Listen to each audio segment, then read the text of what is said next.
Boy, Nelly used to always use that phrase when he was calling college football, and that's probably what he would have said last night if he was calling the House Oversight Committee game last night between the donkeys and the elephants.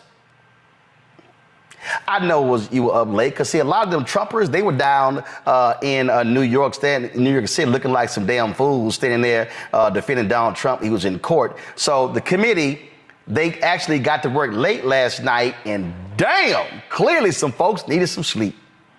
Really? I'd like to know if any of the Democrats on this committee are employing Judge Merchan's daughter.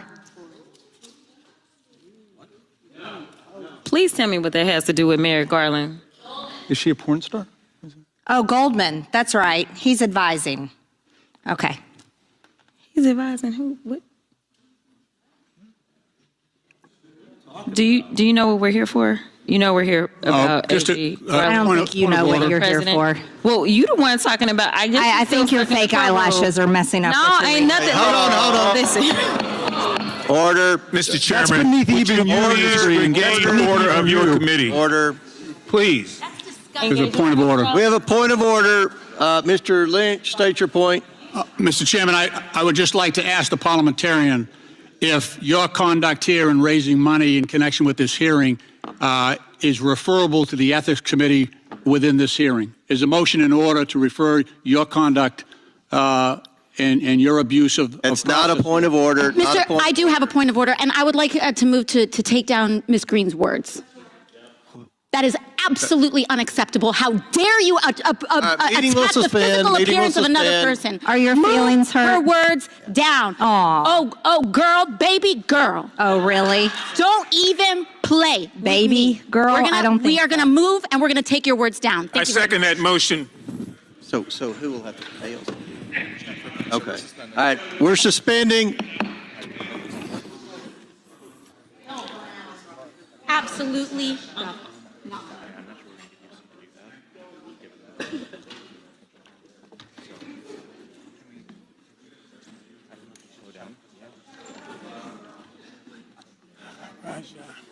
don't know.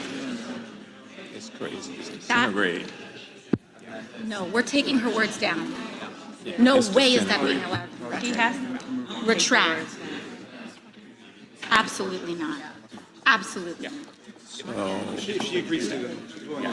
I don't know how much longer I'm going to be on oversight. Not today. Yeah. Not today. I got to find some place. Ms. Green, do you wish to strike your words? I have 4 minutes and 21 seconds to speak. I think we have to do the motion first, and then unless there's another motion, then you'll be recognized again. But I believe there's another motion coming. So will you agree to strike your words? Yeah. I'll Okay. agree. Ms. Green agrees to strike her words. I believe she apologized. No. Perry, okay, hold on. Then after Mr. Perry's going to be recognized, then Ms. Green I'm not has 4 minutes and apologizing. 21 Well, seconds. then you're not striking your words. I am not apologizing. Now let's go. Come on, guys. Why don't you debate me? Mr. Chairman, the minority. It's pretty self-evident. You're not. Yeah, you're not. Out of order. You don't have enough You're out of order. intelligence. Chair recognizes Mr. Perry. Okay, move to strike the. I'd like to I move to strike strike the those lady's words as well. words. I would like The lady's words again. That's 2 requests to strike. That's 2 requests to strike. Oh, they cannot take the words. There's another motion to strike her words again. Please All right. get Okay. your members under Here's control. the correct apology. Ms. Green, do you agree to unanimous consent to strike your words? I repeat again for the second time. Yes, I'll strike right. my words, That- but I'm not apologizing. Without objection. Without Not objection. apologizing. Reserving the right to object. Chairman, I reserve the right to object. recognizes Mr. I Perry. reserve the right to Mr. object. Chairman, I move that Mr. Goldman's words and Ms. Ocasio-Cortez's words be stricken. Okay. Which words? And you have to do it contemporaneously. Object. The objection must be contemporaneous, and they haven't spoken in 10 minutes. Nobody's spoken and said in 10 minutes. Well, that's right. Therefore, defeating your proposal. You all have. Now the chair recognizes Ms. Green for 4 minutes and 21 seconds. Mr. Chair, point of order. Who's It's me. Ms. Crockett? I'm just curious, just to better understand your ruling. If someone on this committee then starts talking about somebody's bleach blonde, bad built butch body, that would not be engaging in personalities, correct? A what now? Chairman, I make a motion to strike those words. I don't think that's a I'm parliament. trying to find clarification on what qualifies. Chairman, motion to strike those I had no idea what words. you just said. We're not gonna do this. Look, you guys earlier literally just said You just voted to do Y'all did it it. first, so you want to talk about it. Voted to do it. Order. I'm trying to get clarification. Look at calm down. No, because this I is would what like to y'all get do. to proceeding. So I'm trying Hey, to get Ms. clarification. Crockett, you're not Y'all wanna recognized. play Ms. games. I can't hear Crockett. you with your And yelling. You don't want Calm me to down. Be, Can you please calm down? Don't tell me to calm down. Calm down. Because y'all Please talk calm noise, down. and then you You're can't out of take control. Because if I Look, Chairman, can come we and send her talk outside to shit take a about break her, for 5 y'all minutes? gonna have a problem. Mr. Order. Chairman. All right, Chair. I know why Okay. you're acting Chair like now that. recognizes Not cute. Ms. Green for 4 minutes and 21 seconds. 4 minutes. Let Ms. Green talk, and then you all can. I'll recognize. But I moved to strike her words for a second time based on her second set of personal remarks attacking another member. Who? Chairman Comer. Because you all cannot I have an seem amendment at to the desk, apply and this the sideshow rules of the needs to committee. stop. We have to do this every time. Okay, I'm recognized. I'm recognized. I'm going to go ahead and start talking. Look, I know. Look, I don't know if you noticed it. I have 2 hearing aids. I'm very deaf. I'm not understanding. Everybody's yelling. I'm doing the best I can. Can we not recognize Ms. Green and let her We get? cannot because of the rules of the committee, Mr. Chair. That is what I'm trying to communicate in the present moment. We have a okay, what's the motion? The motion is to strike the gentlelady's words for the second set of remarks, not the first, the second. She that has applied no to idea. me. She has no idea. I think, Mr. Chairman, I'm the only one recognized right now. We objected at the time. Will the member state the word she wishes Yes. struck? She told me, or she asserted that I was not intelligent. These are the specific words. We can have it read by the clerk. It was made immediately. And it was made immediately. I am not moving now. I don't think it was I am not timely. moving It was now. made immediately, It both was by the made gentlelady and by me. Mr. Guys, Chair, look. it was made immediately. It was made and you immediately, said both by that the you would gentlelady and by return me. to us. Guys, She said, you don't have the intelligence to talk to me, is what she said. the chair recognizes Ms. Green for 4 minutes and 21 seconds. Mr. Chair, what is happening with the ruling? I object to the ruling now. We must object. I mean, if you want to take it up.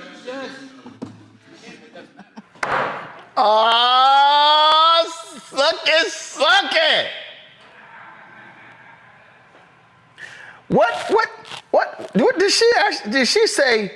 Matter of fact, Bleach Blonde. Bleach Blonde, Butch body. bad built, Butch body. I got it written down. It's going to be on a T-shirt very soon. It's already posted on my social media. The African History. I saw. Got it. Hold on. I saw this tweet today from my man Wesley Snipes. He says, suddenly, go to my iPad, I like Metro Boomin to make a beat with Bleach Blonde, bad built, Butch, and body in the beat. Today's show has been brought to you by the letter B. Today's show's been brought to you by Clorox. Kelly, it was a little crazy there, Kelly. I'm here for. I think she should have taken it a step further, because for me, after all of that, I would have been like, bitch, because what you're not going to do is come for me when I didn't send for you. That's what we're not going to do. We're not going to have that kind of decorum in the House of Congress when I didn't even call for it. I was out here minding my business, representing the great state of Texas, and you coming over here talking about eyelashes that you need, not me. You know what I'm saying? Like, it's the alliteration for me. It was the restraint for me, because it was clear that she could have taken it a step further and she didn't. Because if it were me, I probably would have not been in Congress anymore. There would have been, some slow singing and flower bringing. I'm not going to hold you. That was delicious, Michael. Not delicious. That was delicious. That was delicious. I watched it earlier today, and Marjorie Trailer Park Trash Green, I think she bit off more than she could chew. she opened up a can of whoop ass. She couldn't put the lid back on. But this dysfunction, I want people to really understand what's going on. This dysfunction and Republicans being in control of the House of Representatives and all the committees. That's why Representative James Comer of Kentucky is the chairman of this committee. It's the result of about 7,000 votes over a handful of House races in 2022. That's why Republicans are in charge. That's why in 2023, they only got 27 bills passed in the House of Representatives, whereas in 2022, when Democrats were in control of the House, they got about 300 bills passed. They have still not passed a budget. They have still not passed a fiscal year budget. They're on there. I think that's the third continuing resolution. I think it's their third continuing resolution. This is the dysfunction. This is how elections have consequences. You can't get bills passed that are meaningful to us because of BS like this and simple Simon-ass people like Marjorie Taylor Greene. And Comer doesn't even understand the rules of the committee. He's the chairman. Okay? These people are not built for leadership. It's easy to just say no and vote no on everything when you're in the minority, like Republicans were. Now, when you have to govern, they're showing they cannot govern. This is why 2024 November is so crucial. Yo, I just sat there and it was crazy. You know what? Here's Matt. If I'm Congresswoman Jasmine Crockett, my Congresswoman. From the great state of Texas, if I'm her, the next time the House Oversight Committee meets, if I was her, I would walk into the committee room and I would say, Comer, give me my theme song. Okay, all right. I'm continually surprised on this show because I'm telling you. No, go ahead, turn the audio up. Leave it on the pad, turn the audio up. Just the audio. Shit, I was on my third game. Nigga, what you think I can just run up in here, snap my fingers, and make these motherfuckers throw their money at me? Nigga, I ain't even made payout yet. Walk that trick, walk that trick, Hey, I'm just saying, you go have a theme song, I would say, Comer, give me my theme music. Well, I love that you're King Petty and you leaning in because that gave me a good laugh. But I want to say, when I watch this show, I often look at the comments from our brothers and sisters on YouTube. And somebody named Riz B said exactly what I was thinking. They said, look at this shit. These are lawmakers. And Michael kind of alluded to it. But when I watched this, it was funny. I love Jasmine Crockett. I think she's brilliant. I think she is outspoken. And I think that she is important, right? Because not only is she outspoken and she's brilliant, but she doesn't always say things the way they want to hear it, but she never sacrifices the truth. And I appreciate that. But as a citizen, this kind of thing infuriates me. They can't even figure out how to keep the government open half the time. They can't pass bills. And this dog and pony show that they engage in, really, to me, I mean, not Jasmine Crockett, because it was obviously reactionary to what Marjorie Taylor Greene said. But Marjorie Taylor Greene in particular, it's so much now about the pageantry that it's not about leading. And even if I were in her district, it would infuriate me because I would feel like you're more about sound bites than you are making sure that the port comes to our district to make sure we have what we need. And while this is funny, it is also, it portends really a horrible trend that we're seeing in our politicians. And I want to kind of speak on this because I'm sure you did this on the show yesterday. I didn't get to watch it. But Greg Abbott pardoning Sergeant Daniel Perry is like one of the most gross tyrannical decisions I've seen in a very long time. And it is purely ideological. And the point with that is this. What you're seeing politicians these days do is just play for sound bites and clicks. And that's what this is about. I mean, we're talking about in the House chamber. But what's really insidious about this is that you see what very often happens to black people and to black women when a white person particularly says something offensive, throws a rock, hides their hands, and then the goalpost moves, and now they're the ones upholding the rules of decorum, right? And, oh, you can't say that, and this, we got to do it the right way. I mean, that is horseshit. the idea that you would call somebody out about their physical appearance when it's not in any way germane to what's going on, and then try to act like you get to control how she responds to that is offensive. And that's something that people deal with all the time of all walks of life. But it's especially ridiculous to see it in people whom we pay to make the decisions that control our lives and who are continuously less able to do that because they're playing political games. So this is a problem because we shouldn't be dealing with this. You should be figuring out how to make our healthcare cheaper, and you should be figuring out how to keep the government open. But instead, you're engaging in this kind of chicanery. There were some other moments during the hearing, and this is courtesy of Congressman Jared Moskowitz. Chair recognizes Mr. Moskowitz. All right, thank you, Mr. Chairman. All right, so welcome to Oversight After Dark. If you love James Comer at 11 o'clock in the morning, you're really going to love him at 8:30 p.m. So, members, the hearing was moved today. We don't have to ask the question. The hearing was moved today so that members could go to New York and attend the Trump hearing. But how's he doing? He's complained that he's chilly in the courtroom. Is it chilly? Is it chilly? Will the gentleman yield? No, I'll assume it's chilly. He's doing very good. Okay, good. So, you know, it was mentioned by the ranking member about really what we're doing here. You don't have to listen to my words. I would like to do a spirited reading of the campaign email sent out by the chairman. And it's on lovely stationery. In fact, it says, from the desk of the oversight chairman. I'm not sure you can do that, but I'm not an ethics expert. It says, friend. President Biden is exerting executive privilege in a last-ditch attempt to stop the disastrous audio recording of his interview with special counsel from being released. And it's highlighted in yellow. Want to make sure people saw that. Just a few months ago, the White House bragged that Joe Biden had nothing to hide and would not exert executive privilege during special counsel Hur's investigation. They even said he had nothing to hide. That's in italics. Now Biden and his advisors are terrified that I, James Comer, will release the recordings, forcing the media and the Democrats to answer for the dismal decline of Biden's mental state. He even had attorney Merrick Garland write a letter saying that his interview falls within the scope of executive privilege.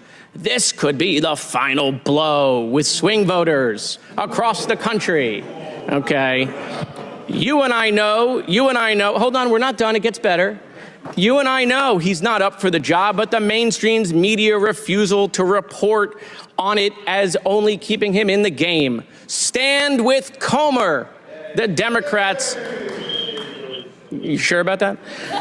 The Democrats are pulling out all the stops to stop the bleeding. That means coming after me with everything they had. If you're able, we hope you are, I'd be so grateful if you'd consider making a donation to my campaign. I sure need it to defend against the onslaught of attacks. Thank you for everything. James Comer, chairman of the House Oversight Committee. Without objection, I'd like to enter that into the record. Without objection, so ordered. All right, beautiful. Now, that's what's a trip. Here you got Comer sitting there, and he's fundraising off of it. They ain't got no proof of nothing. They ain't.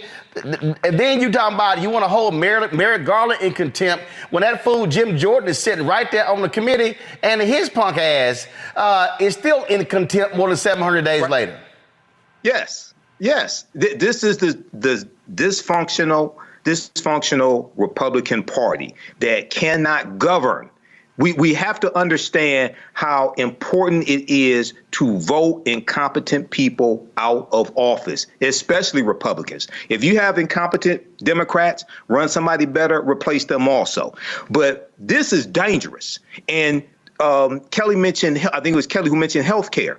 Donald Trump is saying he will repeal the Affordable Health Care Act if he's reelected. Now, 41 million people have signed up for the Affordable Health Care Act. It's more commonly called Obamacare. It's more popular than ever, okay? And if you want to know the damage that Donald Trump can do, even if he doesn't repeal it, if you go back to 2016 when he was president, in his administration, he cut the amount of funding for marketing the Affordable Health Care Act, okay? Making people aware that they could register for it. They cut the funding by 90%. The amount of time that you had to apply for the Affordable Health Care Act, they cut that amount of time in half. This is just the damage that he can do without legislation going through Congress. All right. And they have been consistently talking about repealing and replacing the Affordable Health Care Act, but they have nothing that they can replace it with that they agree with. OK, this is dangerous.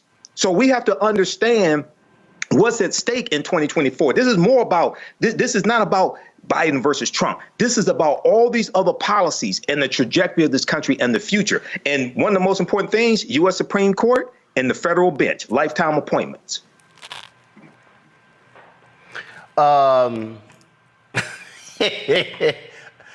You know what? I think I still feel a little extra petty. Of course you do. I do. Of course you do. I do. And so somebody posted this on social media, this graphic here. Come on, pull the graphic up. Come on, pull the graphic up. The graphic. Pull the graphic up. Thank you very much. This probably will be the album cover. My digital girls created an AI song that I think y'all gonna love. Just go ahead and bring the panel back, bring all four of us back, and go ahead and play us the name of this song. Kelly, what is it? Bad Built, what is it? Bleach Blonde. Bleach Blonde. No, hold on. Y'all ain't doing it right. Ladies and gentlemen, here to present the new hit song. Kelly, what's the new hit song? Bleach Blonde, Bad Built, Butch Body. Hit it. Bad built frame, bad built frame. Bleach Blonde Butch, better shut your trap, ain't got no game. Bleach Blonde Butch, bad built shame, bad built shame. Whole lot of frontin', whole lot of frontin', all in my lane. Bleach Blonde Butch, Bleach Blonde Butch, Bleach Blonde Butch, bad built frame, bad built frame. Bleach Blonde Butch, Bleach Blonde Butch, better shut your trap, ain't got no game. Bleach Blonde Butch, Bleach Blonde Butch. You all right, Kelly? Yeah. And you said that was AI? Yes. Hit it one more time. Run it back. Bad built frame, bad built frame. Bleach Blonde Butch, better shut your trap, ain't got no game. Bleach Blonde Butch, bad built shame, bad built shame. Whole lot of frontin', whole lot of frontin', all in my lane. Bleach Blonde Butch, Bleach Blonde Butch, Bleach Blonde Butch, bad built frame, bad built frame. Bleach Blonde Butch, Bleach Blonde Butch, better shut your trap, ain't got no game. Bleach Blonde Butch, Bleach Blonde Butch. Oh, that was from Marjorie Taylor Greene right there, Matt. Is that a cane? Oh, yeah. One of my followers sent me this about 3 years ago. They sent me, go wide. They sent me a Roland Martin unfiltered. So you see right here is Roland Martin, right? No, go to the number three. So they got Roland Martin right here. Then they put unfiltered over here in gold. And then they got A5A right here as well. And so when we were playing that video, I meant to get, I wore my athletic pants. I meant to get a belt because they were smacking that ass. They were just smacking that ass of Marjorie Taylor Greene. And so I went ahead and got the cane because they were just like, beep. They were just, yeah. That's what was going on right there.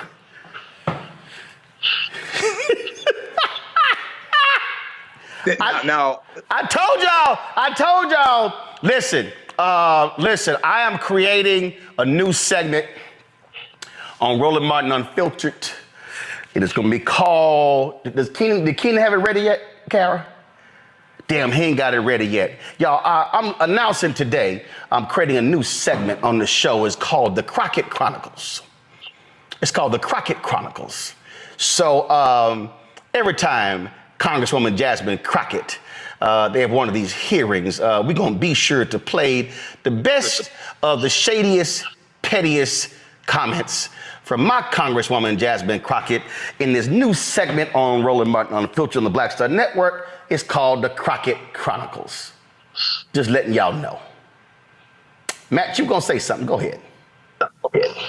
I'm really baffled at the fact that AI can make a song that sounds like somebody programmed drums on Ableton themselves. I mean, that sounds like a Duro track. I'm listening to it. I'm hearing ice cream paint job. I'm really baffled. Yes! AI is able to do that. You're going to tell me that somebody took it and they, people do this on Instagram, social media. Somebody took it up, put drums under it. No, AI made that song, so we should have a conversation about AI and its capabilities. No, we did. That was last week's Tech Talk when Isaac Hayes III was on, and we talked about how that's how AI is. Yeah, my man Keenan threw that together, and it turned out. Run it back! Bad bill frame, bad bill frame. Bleach Blonde Bush, better shut your trap, ain't got no game. Bleach Blonde Bush, bad bill shame, bad bill shame. Whole lot of frontin', whole lot of frontin', all in my lane. Bleach Blonde Bush, Bleach Blonde Bush, Bleach Blonde Bush, bad bill frame, bad bill frame.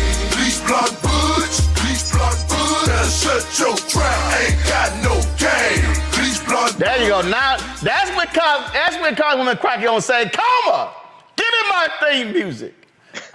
It's funny because one of my IG friends, his name is King Wallonius. He's the creator of BBL Drizzy. He just came out with a Bleach Blonde song as well. So I'm looking. Hold up. What's his handle? King Wallonius. He's the one who created King Wallonius. On How the hell is spell Wallonius? WILONIUS. Ain't that like that's no regular ass spelling, Kelly? No, I was trying to think it out. I'm trying to think it through. I can't King remember. Wallonius. First of all, it's got 2 L's. Oh, it does? Okay. Yeah, it got 2 L's. Okay. So Metro Boomin took his song, sampled it, and that's the BBL Drizzy song that everybody's hearing right now. Right. You said he came out with one of Bleach Blonde? Yes. My mom just sent it to me. Boom! Y'all, just pull up the audio of my iPad.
Oh my God.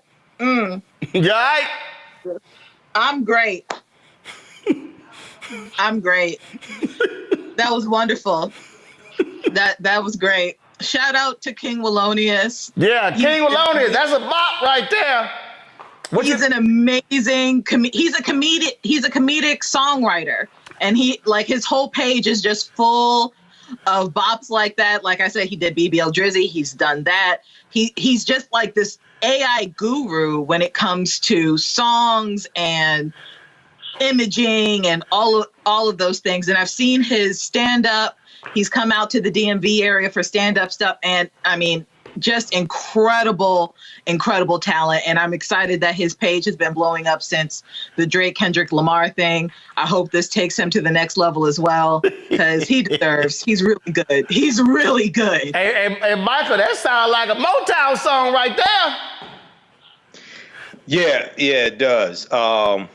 I was just looking at the 2022 midterm election results while we were listening to this music, and looking at Marjorie Taylor Greene. She won by her district. I think she got like 61% of the vote, something like that, 65% of the vote.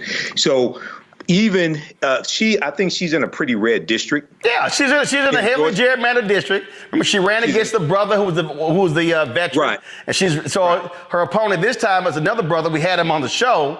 So another brother who's running against her. But again, Republicans have the gerrymandered of these districts. But I think the smart play for Democrats is to mock her silly ass at every turn, because she is truly the second dumbest member of Congress behind Lauren Boebert.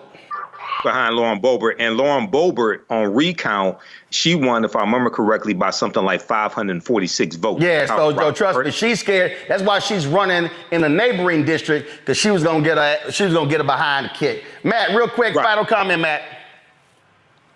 Well, first, I was really impressed by how authentic that horn section was for Motown. So that's what I was listening to. But my final comment on it is we should not allow this. These are lawmakers who have the fates of our lives in their hands with a lot of the bills that they pass. They should not be able to shirk that duty for political points, and that's what we're seeing. And my 4-year-old is showing me his tablet. So that's the end of my comment. All right. All right, I'm going to go to a quick break. We'll be right back. Roland Martin Unfiltered on the Black Star Network, the home of the, bad built, bleach blonde, butch body, something like that. Y'all know what it is. Matter of fact, you know what? We're going to play that song again before we go to the break. All right, I'll be back in a moment. Bad bill frame. Bleach blonde bush, better shut your trap, ain't got no game. Bleach blonde bush, bad bill shame. Whole lot of frontin', all in my lane.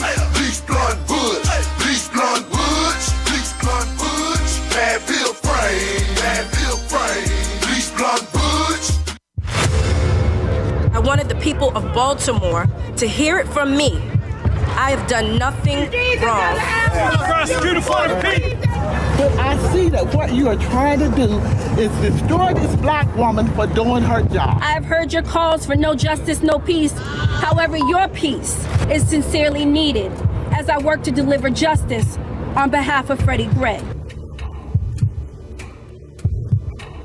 Maryland was a force to be reckoned with. I was assuming this was all because of Freddie Gray, but it actually is much deeper than that. Baltimore's top prosecutor, a woman named Marilyn Mosby, was indicted yesterday in the Eastern District of Maryland for perjury. Couldn't help but think about Donald Trump. This is what you got to deal with when you are a black woman fighting for just causes in America. Yeah, but just take it on the police, period. She's stepping on their toes. They want to cross her out of the system so she can't stand up for the preacher. Reached in the pool and grabbed me and pulled me out. Imagine if this were you. You would want people to stand in your corner. I lost my car. I lost my job. I lost my marriage. And I almost lost my mind for a little while. It is so much right now, Lord, and I'm just saying, why are you putting all of this on me? I'm about to break.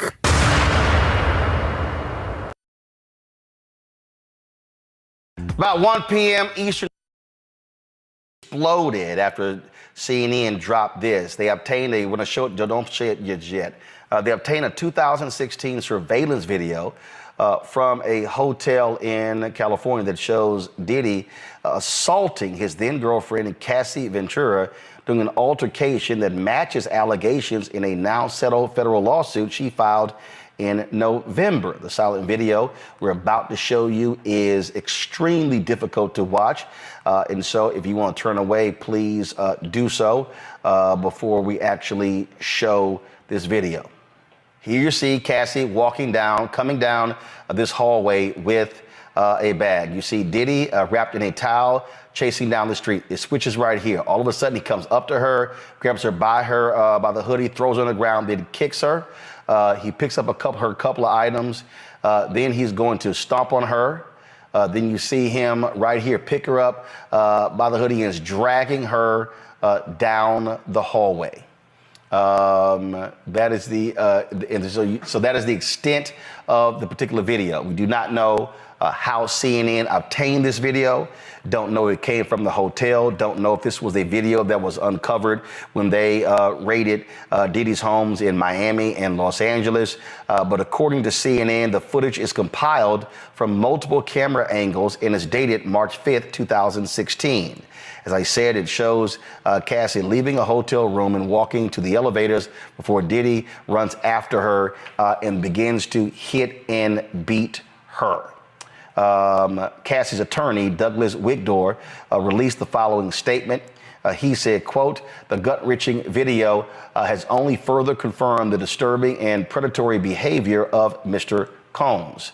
Words cannot express the courage and fortitude that Ms. Ventura has shown in coming forward to bring this to light." In November, of course, she settled her lawsuit that she dropped. It was reported in the New York Times, and of course, it dropped on a Thursday. It was settled the next day. Details have not been disclosed. Over the last several days, Diddy had been quite vocal, if you will, on social media platforms. He had returned to Instagram and other platforms, even posting items and leaving his comments open for people to actually comment. Here are just a couple of these are the last three posts he actually made here. You see this particular post here. He posted this photo of one of his young daughters. This was 2 days ago. 3 days ago, boy, this did not age well. This Instagram post, time tells the truth. Then, of course, he posted this photo here of him and his children, of course, out by a lake. And then he had posted Mother's Day tributes to the mothers of his children. And then this was the second one. And, of course, he made a tribute to his longtime girlfriend and the mother of previous kids, Kim Porter. Let's go to our panel. Matt, the statute of limitations on the assault has run out. But the reality is, even though that's run out, we saw Diddy and his attorneys release a statement denying the allegation when the lawsuit was dropped. Can't deny this video. This in two ways. So the first thing I want to say is the much more important story here is about Cassie and not about Diddy. And I want to say, having worked with survivors for most of my career, this is not an easy thing to do. She should be commended, as is any survivor who comes forward and any survivor who survives, even if at some point they don't come forward or if they come forward many years later. So first, I want to give full voice to her and show support, because it's so important that people recognize that these are real people's lives, celebrities notwithstanding, and what she did is courageous. Now, normally I come on the show and talk about, allegations and the whole deal. This is not that. This is the opposite situation. This is the situation where a person has been hurt, harmed, and they've said what happened, and we've got that documentary proof. And a lot of times when you have this documentary proof, it shocks the conscience. People don't realize what somebody was dealing with as long as they were dealing with it. But she was with him for, I believe, 14 years. So I'm glad that there will be not only justice, there has been justice in the courts, but that there will be justice, hopefully, for Cassie's name and for any survivor who comes forward later. And I'll say, you know, this is one of the things that it doesn't matter how good his PR team is, how good his lawyer is, they will not be able to get away from this, and he should not be able to get away from this. And I'm hoping that people who are fans of his music, do not allow this to be swept under the rug, because he absolutely should be held to task as long as we can remember this, and we should remember this as long as he's in the public eye. Absolutely. Look, I mean, but bottom line is what you're dealing with is here just unbelievable, if you will. And she made the allegations. A lot of people was like, well, you know, I'm not sure. Hey, they're just allegations. You got video here, Kelly. That's a whole different conversation. It is a whole different conversation, but the fact of the matter is, when it comes to women making allegations such as this, it is still disheartening to me that it is by default that we are not believed. Specifically when it comes to Black women and women of color are not believed when we come forward with allegations as heinous as what we saw in that video. It should have been clear that there was at least some truth to it when, one, the details in the lawsuit that Cassie brought, they were incredibly detailed. So the reaction that I've seen today regarding this matter, regarding the video, how people are shocked about it, when, if I recall correctly, there is actually one line item in the lawsuit describing this very incident in almost play-for-play detail, shows me that people weren't necessarily paying attention and frankly probably didn't even care. But also just how heinous this was. There's a ongoing social media trend right now regarding man versus bear, talking about how women, if they were stuck in the woods, would they rather be stuck in the woods with the bear or with a man? And most women choose the bear. When you see videos like this, when you hear allegations like this is why women choose the bear, because the bear will attack you if they are threatened. Most of the time they don't attack at all. They try to evade the situation.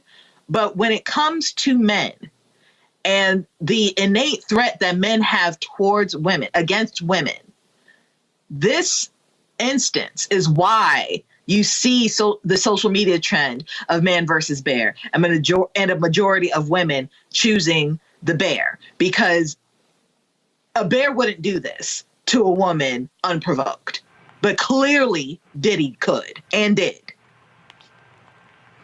You know, this here is, it's beyond despicable. It's sadistic, Michael.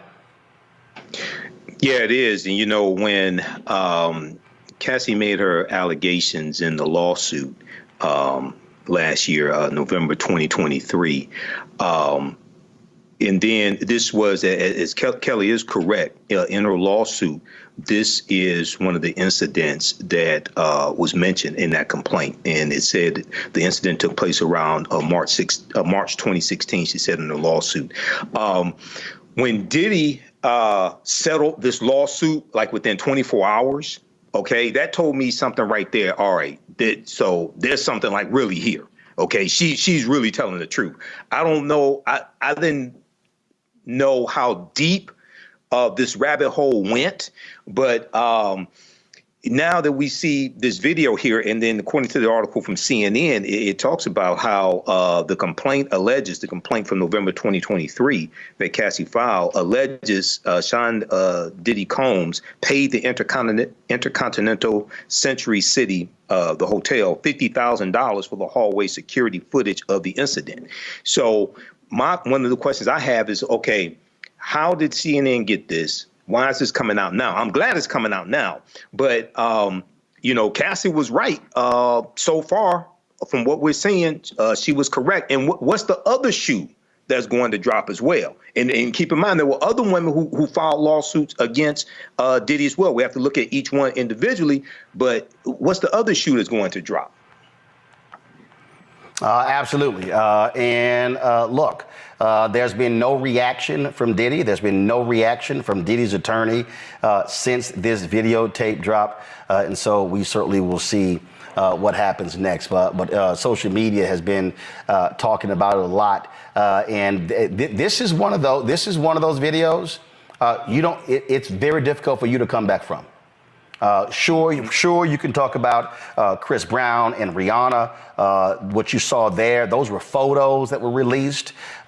Chris Brown paid a hefty price. Yes, he still performs. Yes, he still. But listen, he took a significant hit in terms of his career as a result of this here. This is a lot different. I think back here, Matt, to the Ray Rice tape. When that elevator tape came out of Ray Rice punching his I think then girlfriend, who later became his wife, he never played another down in the NFL. Last year, I think the Ravens had him back to kick off a playoff game, but I do not see Diddy being on a major stage again. American Music Awards, Grammys, any of these awards. Granted, you've had other entertainers that have had issues, that have been arrested for all sorts of different reasons. This to me, with the number of allegations that have been made, and of course there are other lawsuits that have come out. You're talking about somebody who's facing a lot of legal headwinds. Yeah, and for them to be making any statements when the feds are raiding your house, I don't understand why he's on social media. I get the idea that people want to give the impression they're not worried about charges, but when the feds come into your house, it's because the feds have something to come into your house for. The percentage of cases where they don't go forward and succeed is extremely small. But beyond that, to your point, he shouldn't be on a stage anywhere. And I think what's important about these cases, domestic violence in particular, is I think very often when we talk about it in the public, we talk about it enshrouded in mystery. You don't know exactly what happened. You know allegations. You know there may be phenomena in relationships, the little bit of it you see that may allow you to deduce maybe there's some, environment going on at home, but you don't ever really know. But when you see a video like this, it disabuses you of any questions because you see the abuse clearly stated. You see him pursuing her down the hall. You see him assaulting her. You see him continuing to assault her. And that's something you cannot PR your way out of, and you should not be able to PR your way out of. So hopefully Diddy's career is over with this. And I say that, emphatically, because if you're treating somebody like this, you absolutely deserve everything that is coming to you in the legal system. Absolutely. And it goes to show you, look, earlier this week, Kelly, DJ Academics had a sexual assault lawsuit filed against him. And he made a quite interesting comment. He said, if I go down, I'm bringing everybody in the industry down. And folks are like, what the hell was that about? What you're dealing with here, you've seen lawsuits filed against other folks in the entertainment industry. The statute of limitations, of course, was extended for a year in New York City. You saw these sexual assault lawsuits filed there as well. And so you are seeing people today, Kelly, women today, file these lawsuits, telling their stories, sharing their truths. And there are a lot of folks who have been hiding behind NDAs, hiding behind settlements, who right now should probably be running scared. Absolutely. I think that 2024 has become the year of reckoning, the year of accountability. And I'm here for it because it's not like people didn't know about Diddy, right? It's not like people didn't know about R. Kelly. It's not like people don't know about the celebrities and figureheads who are in this life, in these industries, who have been doing heinous things from the inception of their careers. And it's because of fear and job security and capitalism and pick a reason that these people have not been held accountable, that these victims have been scared for so long, that there has been padding by way of NDAs and statute of limitations runs and the like, that things have not been falling into place as they should, meaning people haven't been held accountable as they should, meaning that the reckoning has not happened as it should. And as far as DJ Academics is concerned, I'm not his biggest fan. However, if more things come out by way of him opening his mouth, and those things that come out of his mouth are proven to be true, let it happen, because there needs to be a cleansing of morals of the gunk that is in these industries that are having people running scared and not living up to their fullest potentials because you have basically gutter snipe at the highest pedestals within these respective industries. Michael. Yeah, Roland, also, according to Cassie's lawsuit and was mentioned in this CNN article, is that she claimed that she was raped in 2018 as well and subjected to years of repeated physical and other abuses by Combs, as well as she alleged that he forced her to have sex with other men. Okay, now, we don't know what else is going to come out. That first of all, that's despicable. Okay, 1. 2, he was 37 and she was 19 when they first met also. Okay, and when you see an age discrepancy, I mean, she's 1 year out of high school and you're a grown ass man. There's something wrong right there. Mm-hmm. Okay, and then when you look at R. Kelly, right? The documentary Surviving R. Kelly, they talked about how R. Kelly liked younger girls. And, sometimes people make fun of that. He likes, a guy likes young girls, things like this. When you like women like 18 or you like girls 17, 16, something like that's not funny. Okay? That's not funny. And people like that better hope they never go to prison because they're going to get an ass whooping in prison. That's what's going to happen to them. All right. And if a video like this came out of R. Kelly physically abusing somebody, I know you have the video of him engaging in sex acts. OK, but that was like underground. OK, that was child pornography. That wasn't shown on. We didn't have social media developed to this level back then. And that wasn't shown on MSNBC, things like that. If a video of R. Kelly physically abusing a woman like that came out and he could be identified, he would have gone down a long time ago also. I wanted the people of Baltimore to hear it from me. I have done nothing wrong. Prosecutor for the people.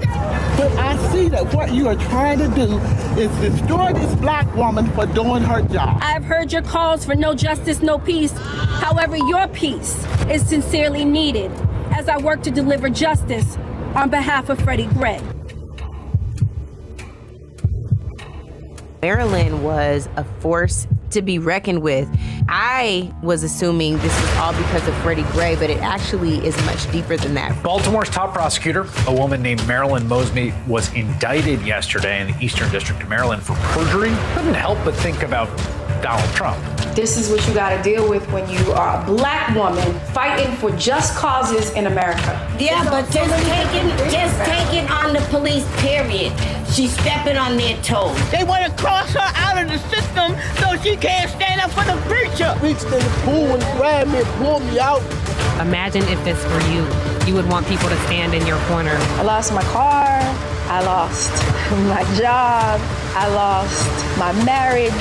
And I almost lost my mind for a little while. It is so much right now, Lord, and I'm just saying, why are you putting all of this on me?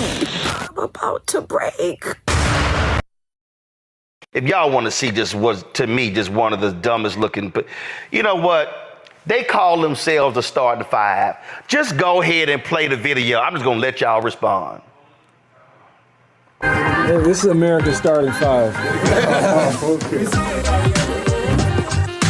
I'm supposed to be in Georgia. I'm supposed to be in New Hampshire. I'm supposed to be in Ohio and lots of other places. And they have me sitting here for a Biden trial. It's a Biden trial. And I never saw so many prosecutors. They're all sitting in the room over nothing, over absolutely nothing. There's no crime. There's no anything here. And that's what these legal scholars say. How can you bring a case like this? Bragg didn't want to bring it. Bragg is the guy bringing it, and he didn't want to bring it. Went to every agency just about in law enforcement. They all turned it down as a joke. And I'm sitting here because that's exactly what they want. They don't want me on the campaign trail. But it's a real disgrace. And the whole world is watching. It's a disgrace to New York. Well, there's no doubt about it. You think about who the hell is D.A. Bragg? I mean, he has become the poster child. All right, put that on pause. Put that on pause. First of all, just put the video on pause. First of all, if y'all gonna do some little quasi-ass TV show, okay, y'all, it's a thing called StreamYard today. You ain't gotta be so ghetto to sit a goddamn iPad in front of the camera and play it to get some badass audio. You know how cheap y'all look? Here's the other thing, okay? First of all, y'all go back to the video. Look at them. All of them sitting there, you know, with the suits on, no ties, on that little bitty ass set. Okay? First of all, get y'all a bigger damn set. Okay? Y'all too damn big, Byron Donalds and Tim Scott, to be sitting up there in a little tight ass set. And then y'all trying to be all cool. Then look at, you got 4 black dudes with open collar shirt suits. Get your ass some pocket squares. Get some damn color. Y'all sitting there. And then you call yourself the starting 5 as 4 y'all sitting up there. And let's be real clear. Ain't none of y'all in leadership nowhere. So who's starting 5 are y'all? Y'all are bench warmers. They ain't starting nowhere, Lauren. Yeah, it's a shame that for black Republicans in a contemporary sense right now, that their only value is when they center someone white. Their only value to the Republican Party is centering white people and promoting somebody white and talking down black people. That is why Candace Owens was, quote, in fact, quotes, valuable, because she, of course, her entire function was to talk down on black people, talk negative about black folks. And that's the only reason they had her around. And the minute that she stopped doing that, they got rid of her.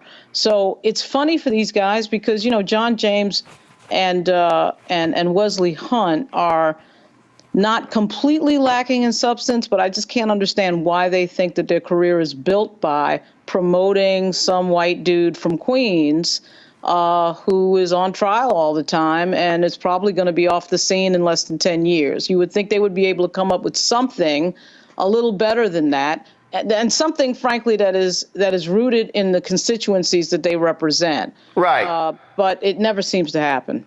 And look, you sitting here, and then Tim Scott, who are Elvin Bragg? Or who is this? Oh, he's an elected DA in Manhattan. That's who he is. And I'm sure folks in New York City are saying, who the hell is Tim Scott? Okay, I need some more comedy. Press play. Lawlessness and chaos, except for one person. The only person he wants to lock up is Donald Trump. This is the picture of election interference. I can't think of a better person to be on the poster of election interference than D.A. Bragg. Well, I'm just saying. I can't think of a better person to be on the poster that says buffoon than Tim Scott. That's just stupid. He can't lock up. He only wants to lock up one person. He prosecuted Jonathan Majors. Hell, they prosecute cases every damn day. It's just amazing how, Cameron, the amount of Trump ass they kiss. It kind of shocks me that they stay around for it that long, and something that they'll all soon define as you've seen with so many black Republicans. I think Tim Scott is probably unique in the sense of like him being able to stay around and be reelected and be in the Senate and be around the longest. They're going to be out of there pretty soon. somebody, they might either get primaried, people are probably going to get tired of it, or to Lauren's earlier point, once they stop criticizing, or if they do ever stop criticizing and serving as a tool to kind of downgrade and denigrate and push down the black community, push down people of color, the others, like they're sent on the front lines to, like, look, we've got our 5 black folks. When we have a record number of African Americans who truly in Congress, who truly represent the diverse coalition, and yes, those guys are technically have the ability to be a part of the Congressional Black Caucus. Often many black Republicans choose not to join, or they choose not to attend. So it really makes you question where their true morals lie, where their true base and spine is. But it is kind of sad to see them kind of kissing ass like that. Give me about 30 more seconds of this unseasoned video.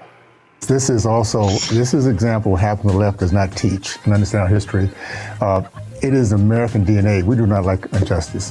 And I don't care what race it is. You see why people now coming behind Trump, black, Hispanic, Jewish, it doesn't matter. We don't like injustice. We don't like bullying. And now we're seeing this full hand. And American people are going to stand up for it. Stand up for sure. Look, I think this is a travesty of the justice system, especially for the state of New York. And I'm a former New Yorker, born and raised Brooklyn, New York. And I got to tell you, it's disgusting to see what they've done. The way that Letitia James and Alvin Bragg, I know we focus on Alvin Bragg because of the case, but Letitia James doesn't get a pass either. What they've done to the legal system in New York just to get Trump is destructive. Oh my God, what they done to the legal system. Byron, they're doing the legal system in Texas. Byron, do you really want to talk about the legal system? I'm just saying, Reese, some folk might want to be quiet talking about the legal system. So, got to get your thoughts to close us out, Reese, on that unseasoned video from the starting 5. Jam, there's like an unseasoned stuffed turkey on that. Gosh, there's some Cornish hens. That table looked a little stuffed. I'm like, can y'all bring the chairs up or bring the table down? Because all this elbow and I don't know, they trying to look buff. I don't know what they're trying to do. Like, this is a big buff black man talking about Trump. Like, I don't know. It's giving. I'm claustrophobic looking at it. However, who is this for? I mean, I definitely think it's an audition for Trump, and they dangle the black man.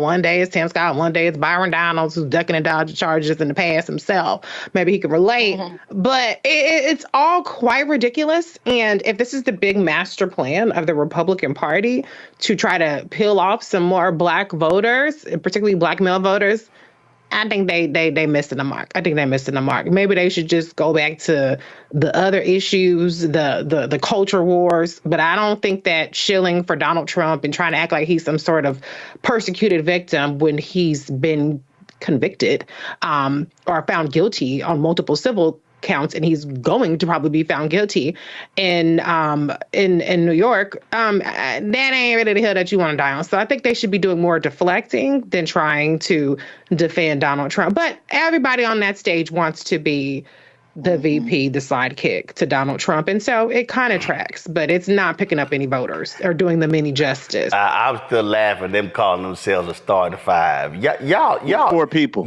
4 people. Y'all know y'all like them dudes who sit on the end of the bench who play college. They never take off their uniform.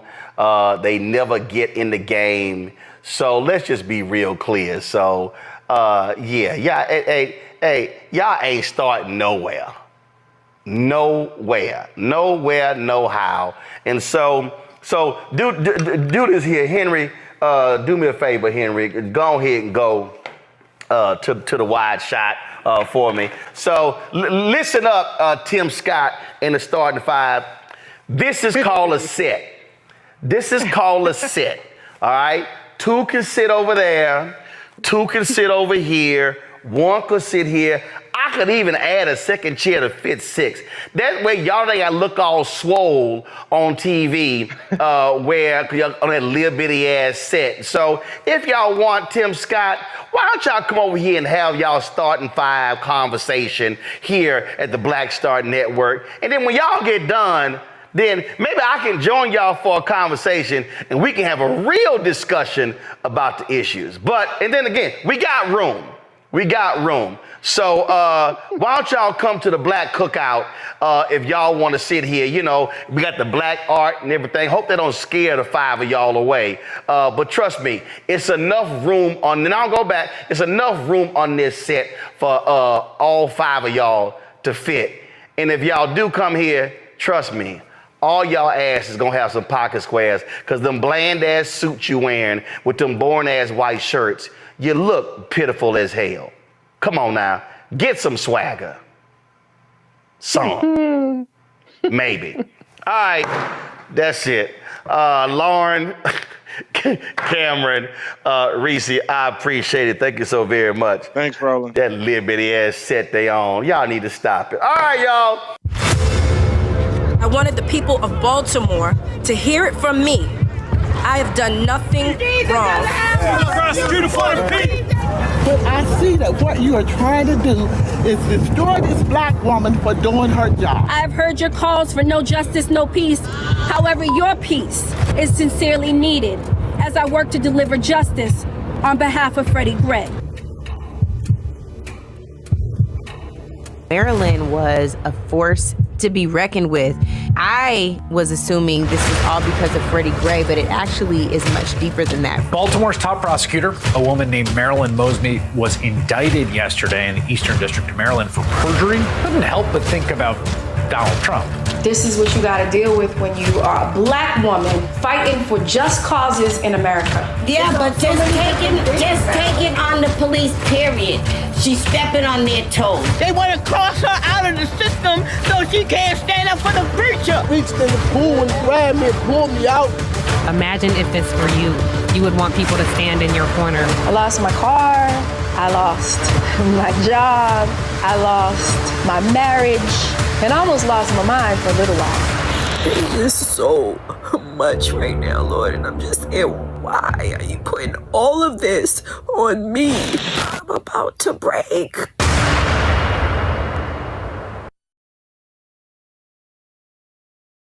Massive drama taking place in Houston to close a $450 million budget shortfall. Mike Miles, who is the state-appointed superintendent, has issued a wide variety of cuts. Not only are they cutting staff positions, they're cutting teaching positions. They're also firing and transferring, forcing the resignation of award-winning principals as well. Now, the state-appointed superintendent and the school board, they replaced the elected school board and the superintendent who was there. So they had this board of managers. And so they unanimously approved a measure allowing the district to cut dozens of staff and teaching positions. They also are getting rid of janitors and telling them they can actually reapply, but without benefits, sick days, and things along those lines. They're calling this a reduction in force that will take place before the 2024-2025 school year. Now, this has caused massive anger in Houston. Today, principals at several schools, parents at several schools were protesting as a result of these various cuts. Joining us right now is the Texas State Representative Jarvis Johnson. Also joining us is State Representative Jolanda Jones, a former school board member in Houston. Glad to have both of you here. I'm going to start with you first, Representative Johnson, because when I look at the protests, I saw the stories over the weekend. You had individuals who were the teachers of the year. Middle school, high school, Miles goes, and he's forcing them to resign. And then they tried to cite these test scores. Well, they came back, no, that's not really why they're getting released. We've seen massive numbers of teachers leaving the district. Now you got teacher shortage. You got principal shortage. What in the hell is going on? This feels like a complete decimation of the largest school district in Texas and one of the largest in the country. Well, you know exactly what this is. This is a Greg Abbott play for his voucher scheme to try to get vouchers in place to destroy public education, only to come back to say, well, see, this is what's wrong with education. Now you need to have these vouchers in place. He is completely destroying HISD, which was a democratically led, voted on board, to then put in this appointed board of nothing but mostly Republicans. And so this is all by design to destroy education system that is made up of primarily Black and Hispanic students, just to simply destroy education. When you destroy the system by which teachers teach, you destroy the environment by which children can learn. If that's a hostile environment, then you would expect children to learn. And then he's using Matrix and he's using a scorecard that was antiquated, or is the new system for the next couple of years, and saying, oh, they would have scored poorly if this was in place. But HISD was a B+ rated school district, and they came in and completely destroyed the education system as a ploy. And this is nothing more than Greg Abbott, because we've already defeated his voucher scam. And so we're going to continue to defeat his voucher scam, but he's going to continue to try to destroy education systems all across this state. This is just HISD the first. It's going to be other school districts that are democratically led the next time. Jolanda, this is video here of a protest today. So let's be clear. These ain't just Black parents who are ticked off. They done ticked off white parents, Latino parents. They're showing up at elementary schools, middle schools. These folks are not happy with these award-winning principals who literally are being forced to resign by Mike Miles, the superintendent. Mike Miles is trying to do that at your alma mater, Roland Yates. But we can talk about that if you'd like to. So wait a minute, he's trying to force it. Wait a minute, he's trying to force out the new principal? Yeah, the one he put in. So because he got rid of the one before, Tiffany Guillory, who you know. He forced her out, so she was forced to retire. And then he put in somebody else who was a graduate of Yates as well, with a very prominent Yates family, Tiffany Square. And now he was talking about getting rid of her. She was on that list too. And he's done it. The problem is, when he's been firing the Black and brown principals at the Black and brown schools, nobody was paying attention.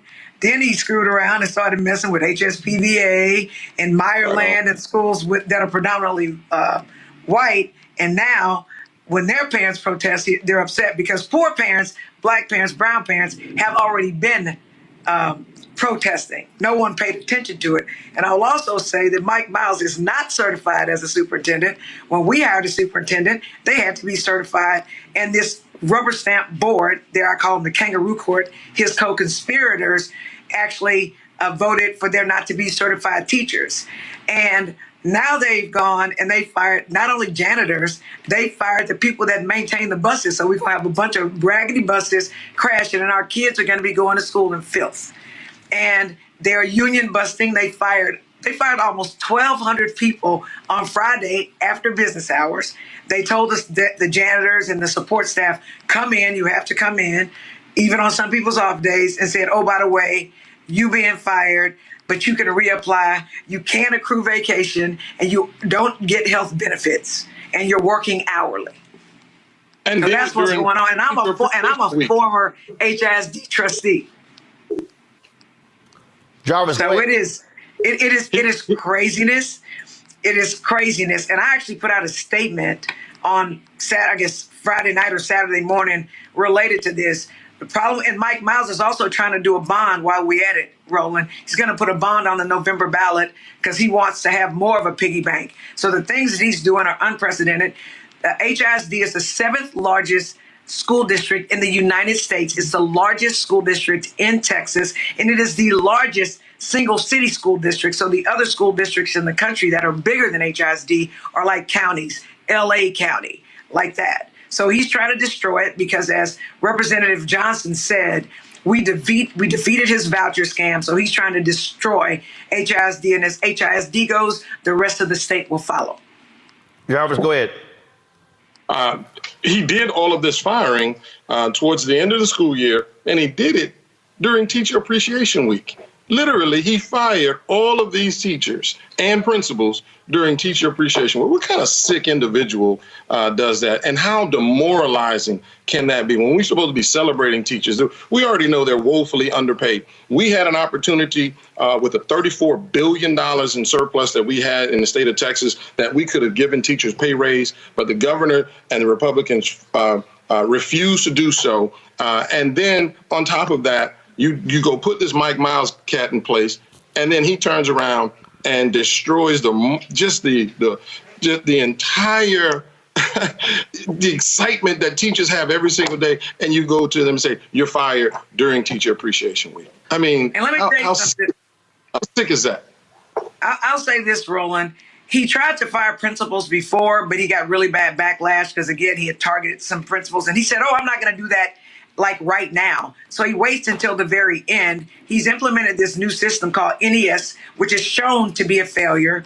And he actually was in Dallas ISD. They ran him away from Dallas ISD. And Greg Abbott and his cronies actually brought him in to do the same thing, because when you're a superintendent that is chosen by an elected board, then you have to be there, right? They can't get rid of you because the elected board can only get rid of you. When TEA appoints board members, who most of whom are Republican, in fact, if they're not Republican, they show acting like they're Republican, and they're signing off to everything that Mike Miles does. Mike Miles actually spent almost $500,000 on a production where he got to act and talk about how great he was. And he said he was going to do a sequel to it. So that's $500,000 that's just thrown down for some play where he got to act. So he is literally treating HISD like a playground and not an educational place. Kids don't have libraries. He's using libraries as detention facilities for the kids. It's terrible. It is awful. And he's got people who are not certified teachers teaching in HISD. And then he wants to blame the principals and the teachers for failing the kids when he's the reason that they have the environment where they have uncertified teachers and uncertified superintendent, and they can't teach kids because these people don't know how they're teaching kids. And what he's paying his administrators who work under him, he's paying them as if they work in big companies and are making a lot of money. So, yeah, he screwed around. He effed around and found out because he messed with the white kids and the white parents, and now everybody's talking about it. So I'm actually offended. And I will tell you, the only reason, Roland, that we have a appointed board is because, if you'll recall, because you reported on this, we actually had a walking quorum with people on our board. And let me make sure I say their names. Sergio Lira, Elizabeth Santos, Deanna Davila, Holly Villaseca, and Ann Sung, who had that walking quorum where they went and they were firing all the black administrators in HISD. TEA found that they were having a walking quorum which violated open meetings, and that is one of the reasons why TEA was able to take over HISD. Right. And I was about to say that because first of all, for people who don't understand what's happening in Texas, Texas Education Agency, they have control of the district. That's the state. So that's the governor, that's Lieutenant Governor Dan Patrick, two crazy, deranged MAGA individuals. And so, and correct me if I'm wrong, this is a 7-year hold? Yeah, that's what they say. Okay, so now it can be. Jarvis, go ahead. No, I'm just saying it can be. It's up to 7 years. It's only supposed to be, yeah. Because the minimum is 2, but they're going to push this out as far as they can. Right. Simply, as long as they don't have their voucher scheme in place, they're going to continue to try to destroy education as long as they can. Right. So for the folks, so how do you even get to this? Well, folks need to understand what happened in Houston is this here. And this really goes back, folks, to I interned at the Houston Defender in 1990. And I remember reporting on a story in 1990 when there was a battle between blacks and Hispanics over someone who's going to lead the police department. And so what you've had significant battles going back to 1990 of superintendents, of fire chiefs, of police chiefs, of critical positions in Houston. And so what you've had African Americans and Latinos battling in terms of power.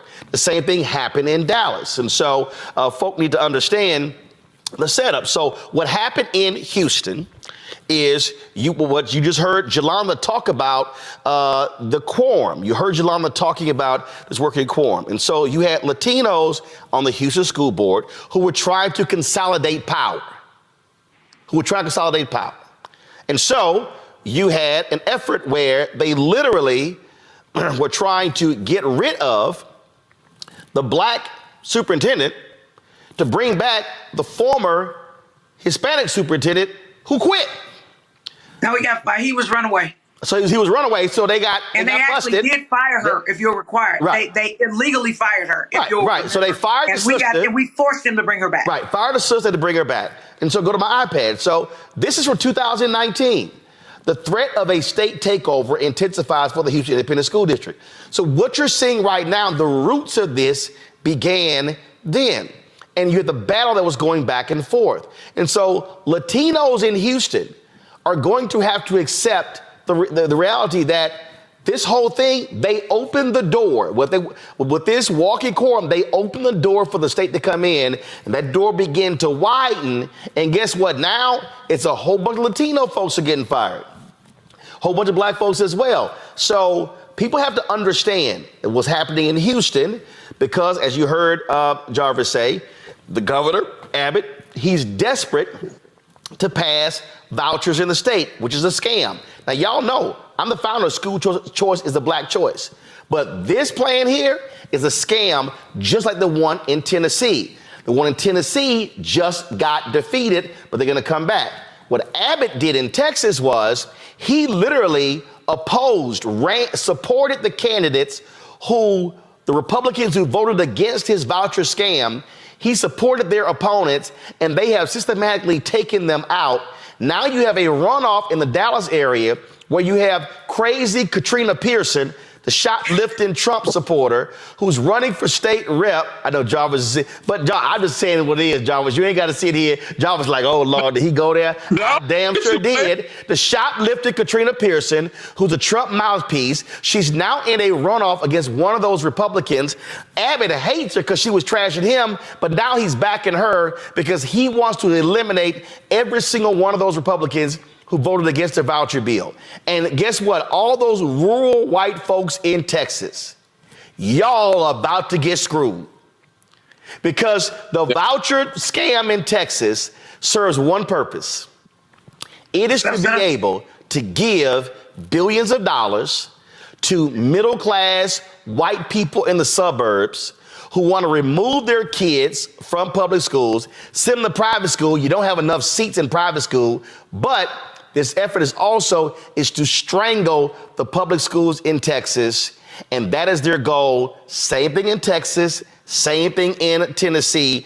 And Jarvis, that is what we're seeing. So folk got to understand, you pulled some crap 5-6 years ago. Now you're seeing chickens have come home to roost, and the very folk who were trying to consolidate Latino power, now about to see a whole bunch of Latino janitors and custodians and teachers and support staff get fired because they were trying to screw black people when it came to power.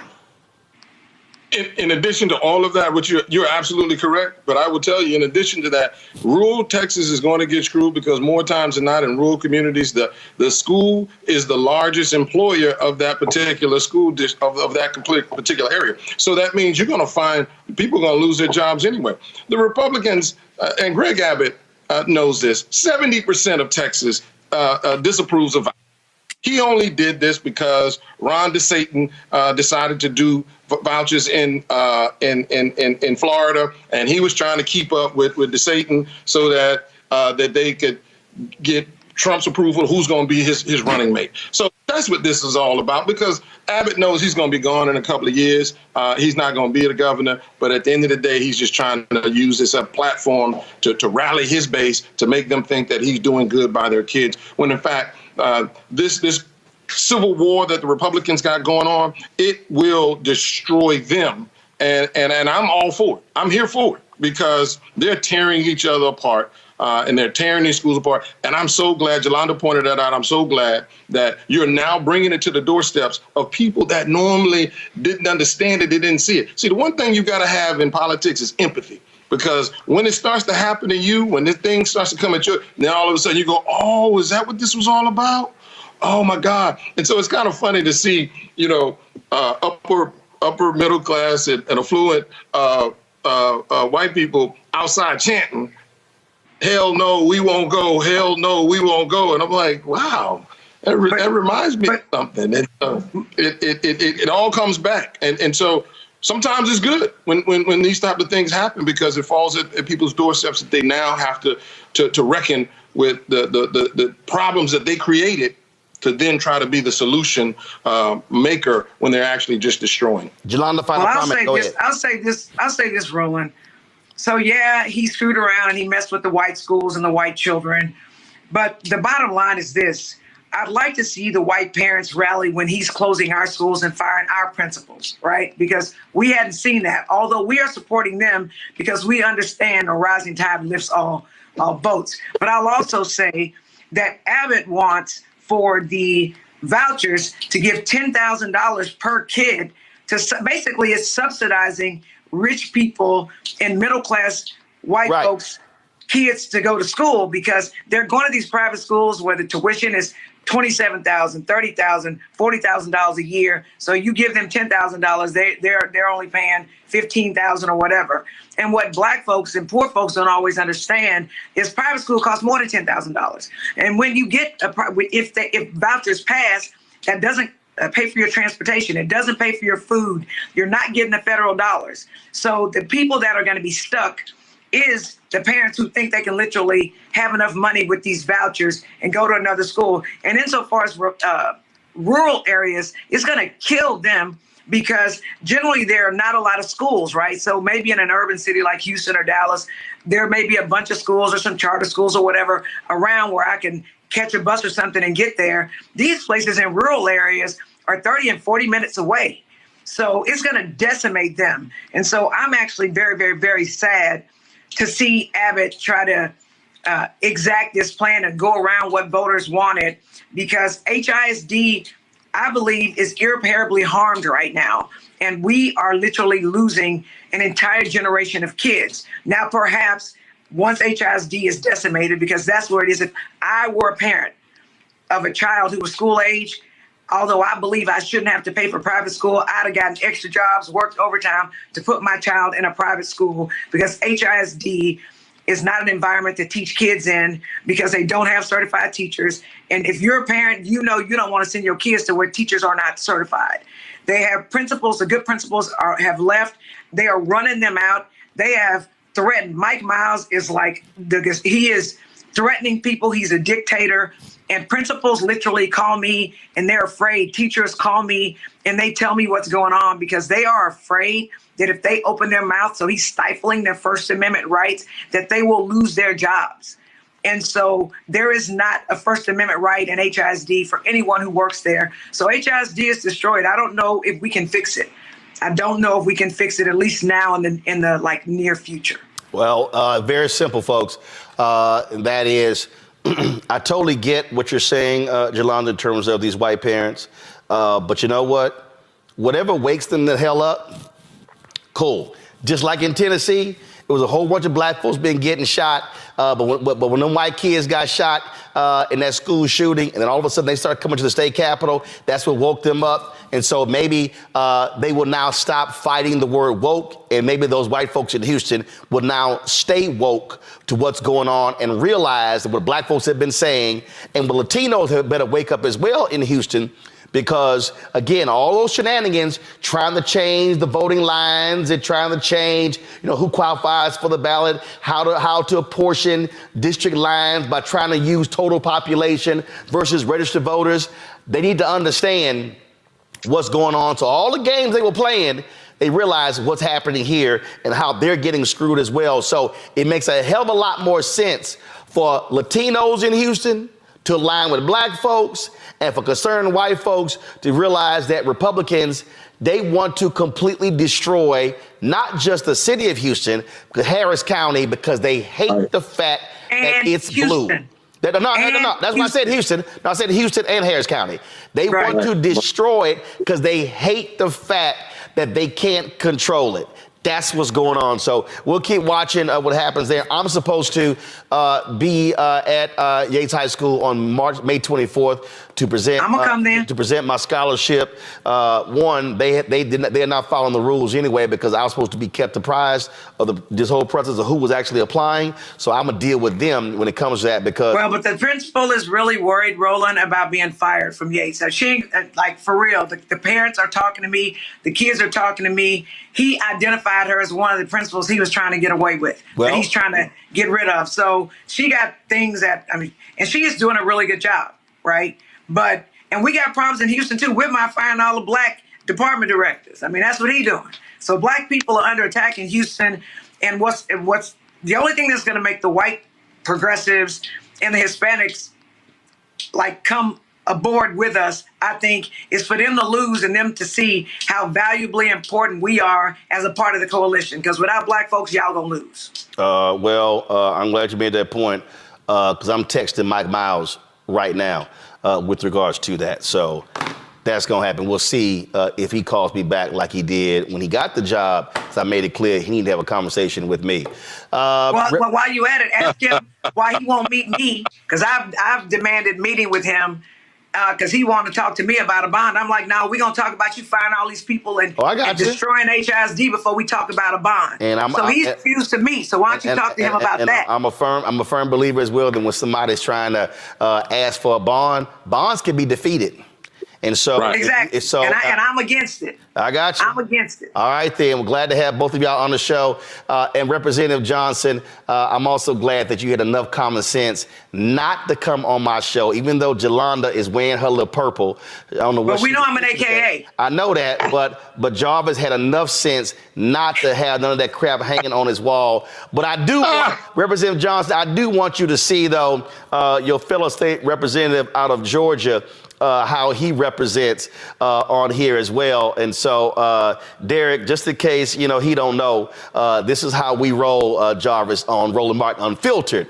Of course, where alphas reign supreme. Yo, D9, y'all, we gonna be there. We good right now. We got to band together to go win this war we having right now against everybody who's coming against us. But it's hard to be black. It's your show, Roland. I'll let you have it, baby. But we good. Y'all don't let alphas have nothing. We take.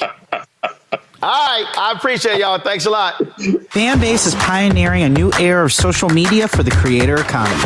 This next generation social media app with over 600,000 users is raising $17 million, and now is your chance to invest. For details on how to invest, visit startengine.com/fanbase or scan the QR code.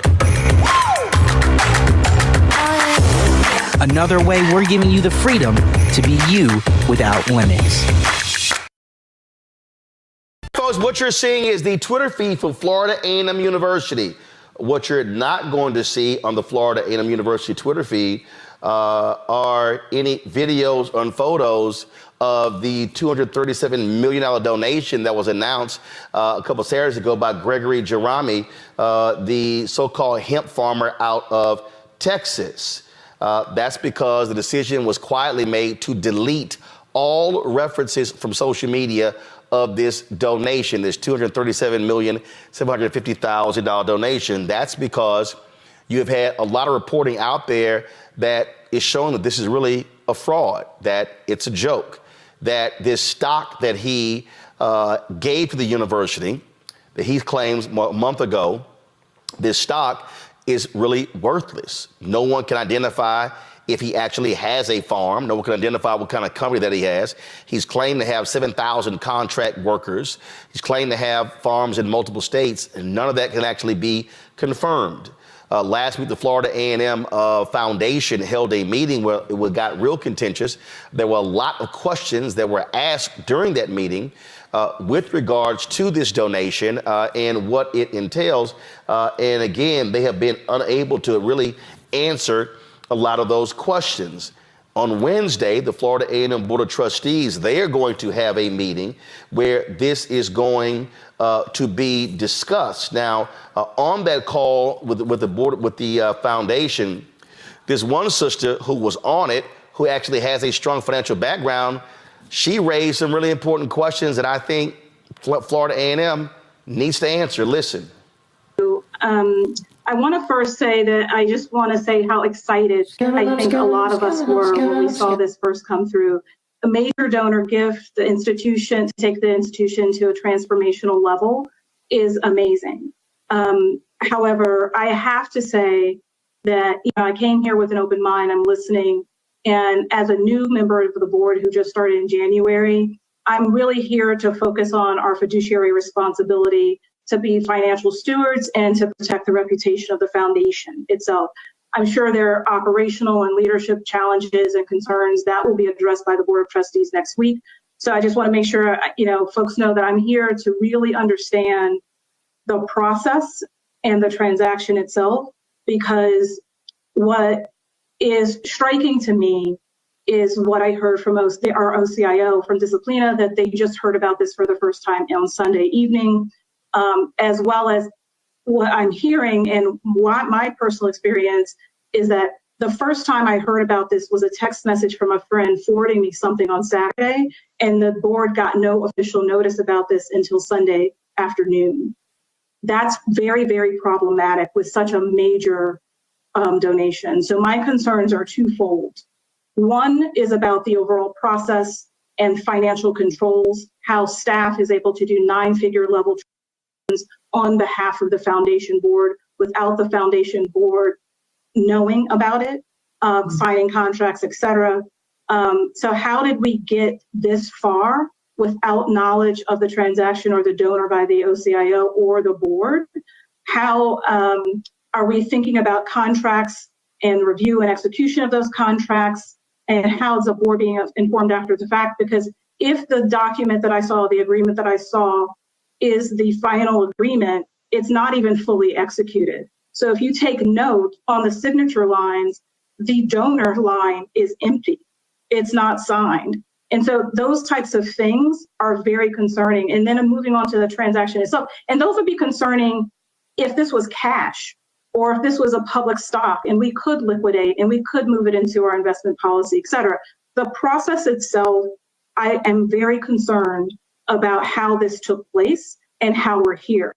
Now listening to the transaction history, how this donor came to us, the process internally that took place, some things that are very obvious are that we didn't have a formal due diligence process, because I was simply going to ask for the due diligence report and third-party valuation to try to quell a lot of the questions.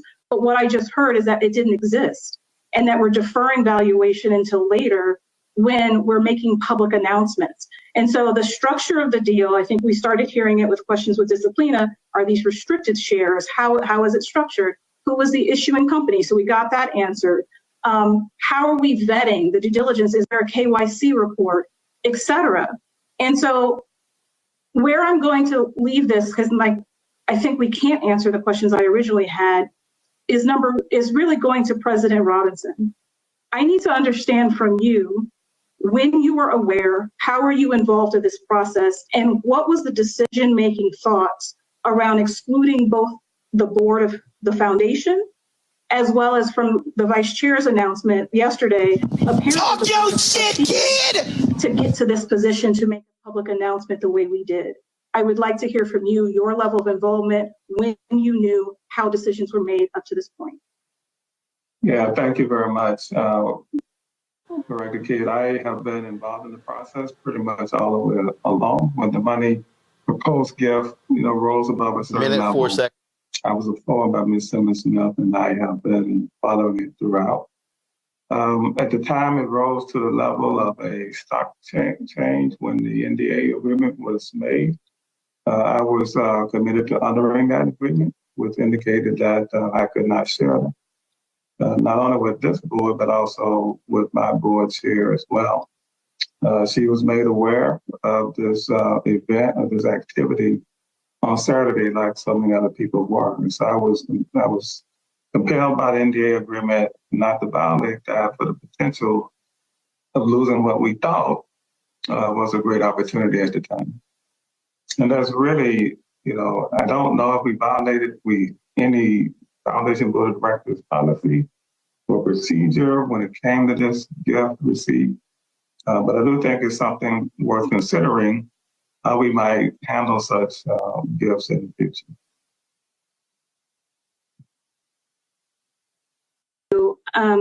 I want to first say that I just want to say how excited I think a lot of us were when we saw. All right, so where shall I begin? The comment that you heard from President Larry Robinson right there.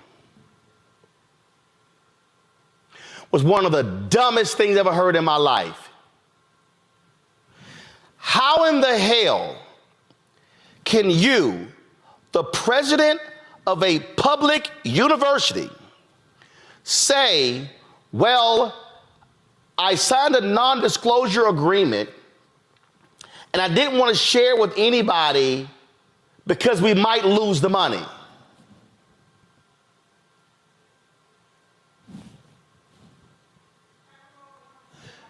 You are the president of a public institution. That's one. This is the sister who was jamming him up. Shakisha Kid. Everything she said was on point. She's like, who was involved in this? And how do you have a document that was not signed by all parties, but your ass put a press release out? You put out this big old story. You let the man give a commencement speech. The folks at ABC News obtained the document. The board chair signed it. They pulled a video that was on their Instagram page of the president signing it. Jerami signed it, but there were two signatures. There was one for the trust representative and one for Jerami. The trust line was empty.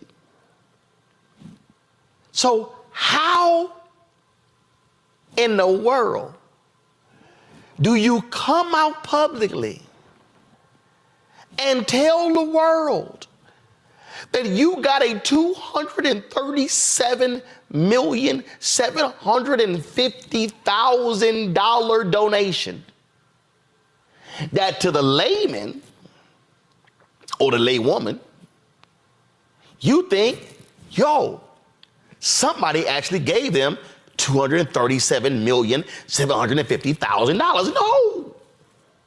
You come to find out that it was $237,750,000 worth of stock in a company that nobody from Florida A&M checked to see even exists. He valued the 15 million shares at $15.85 in a non-existent company. And you touted this, and it went public, and you celebrated it, and you let him give a commencement speech wearing them sharecropper shoes.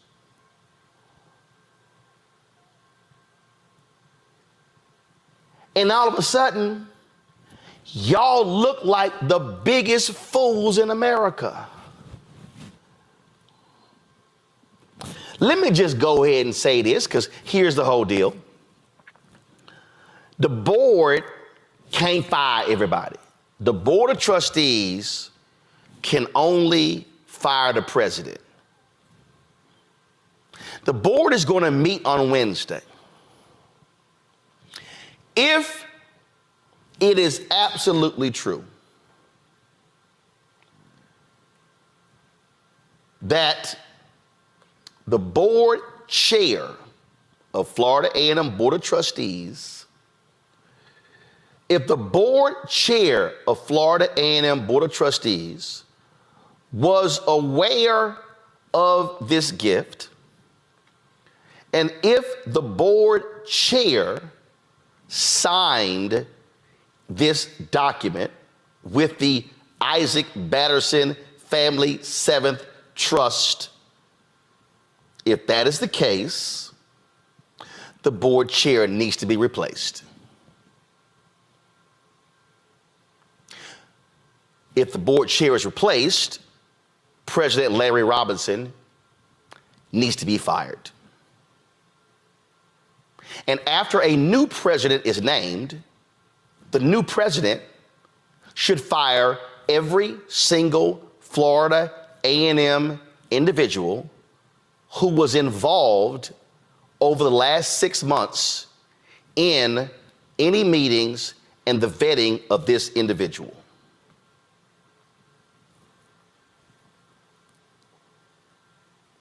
I'm very well clear in terms of what needs to happen here. Because if you're the president of the university and you do not tell your board, tell your foundation, tell anybody about any of this, that's crazy. The ABC affiliate there, this is what they said. In the document FAMU's Public Records Department provided ABC 27, the following people signed the agreement.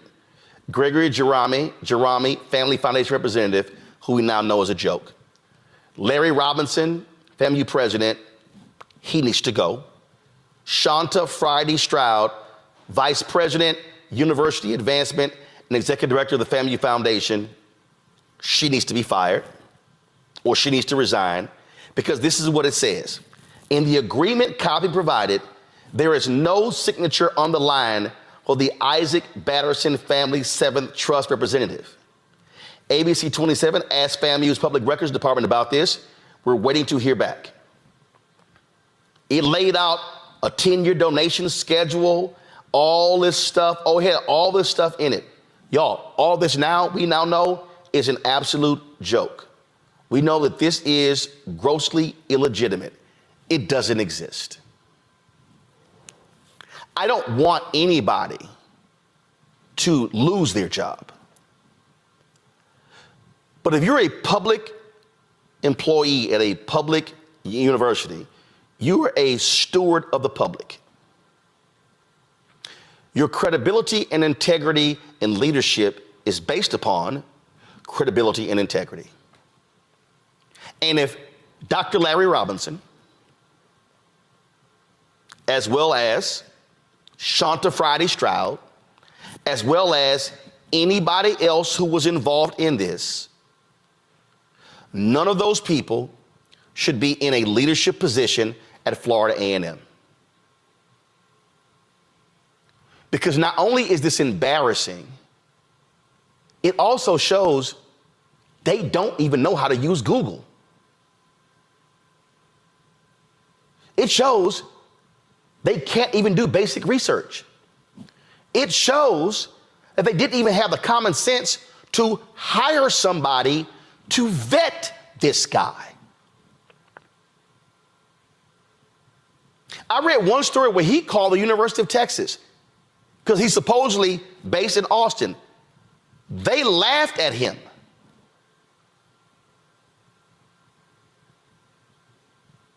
You publicly announce a deal that wasn't even fully executed. Do y'all understand that when I moved into this studio space, I did not say a word publicly until I had a fully executed document in my hand, signed by me, the leasing agent, and the company we leased it from? I've never bought a vehicle. When we got the Mobile, I didn't tell anybody what we bought until I had the title in my hand. This is basic as hell. So you literally have two cameras from ABC News, because the then president, Kim Godden, is a Florida A&M graduate. You had two network cameras present, and you happily announced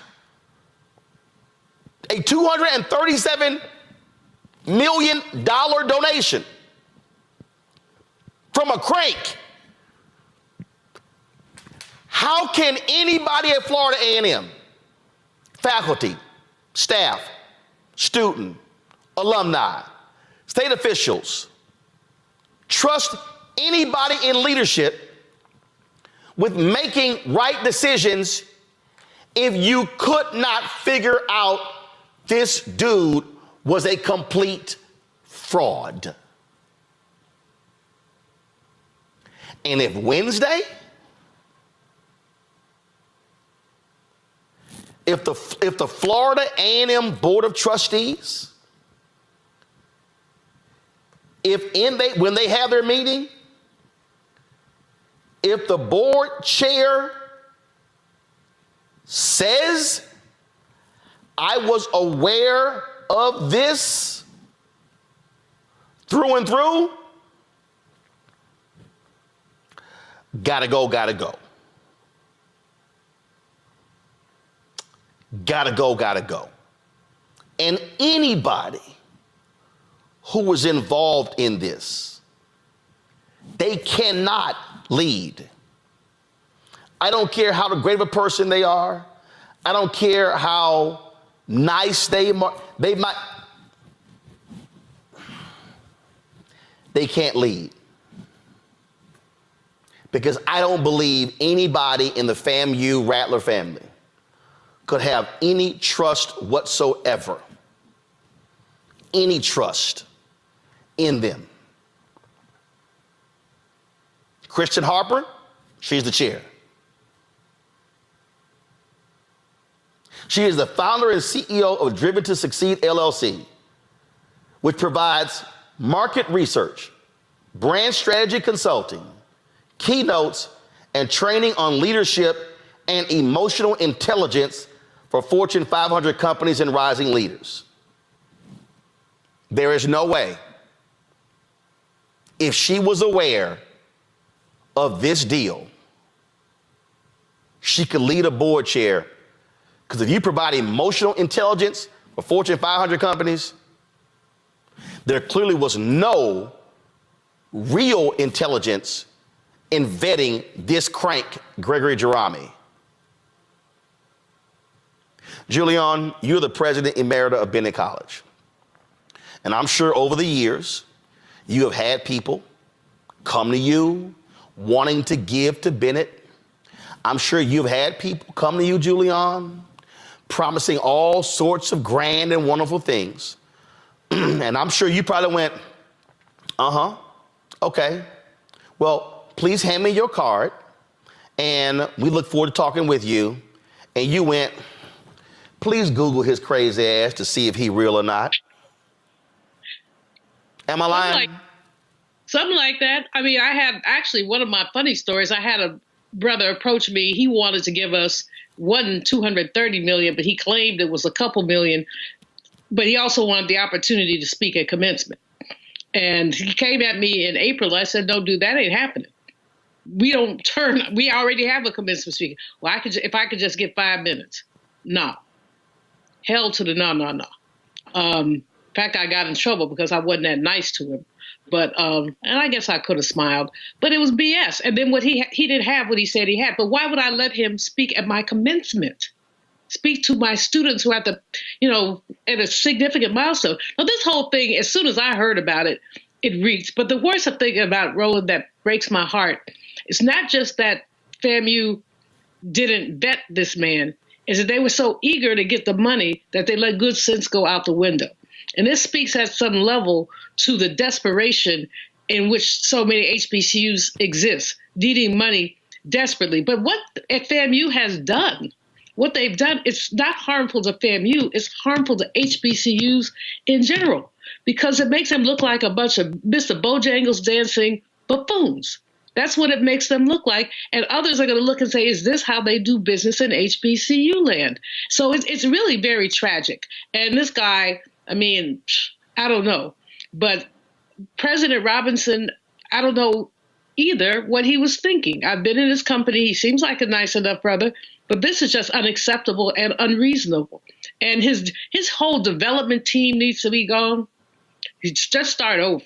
Hey, listen, Derek. Go to my iPad. She signed this thing. Shanta Friday Stroud is the vice president for university advancement. She's executive director of the FAMU Foundation and she's also dean of the business school. First of all, let's be real clear. You can't have 3 major jobs at one time. Let's just start there, okay? Yeah. But that's immaterial, Derek. She signed it. There is no way she could do any. I'm sorry. She might be a nice woman. You are the dean of the Florida A&M University School of Business. Considered one of the top or the top business school at an HBCU. You are the vice president for university advancement. You are the executive director of the FAMU Foundation. And you didn't use Google?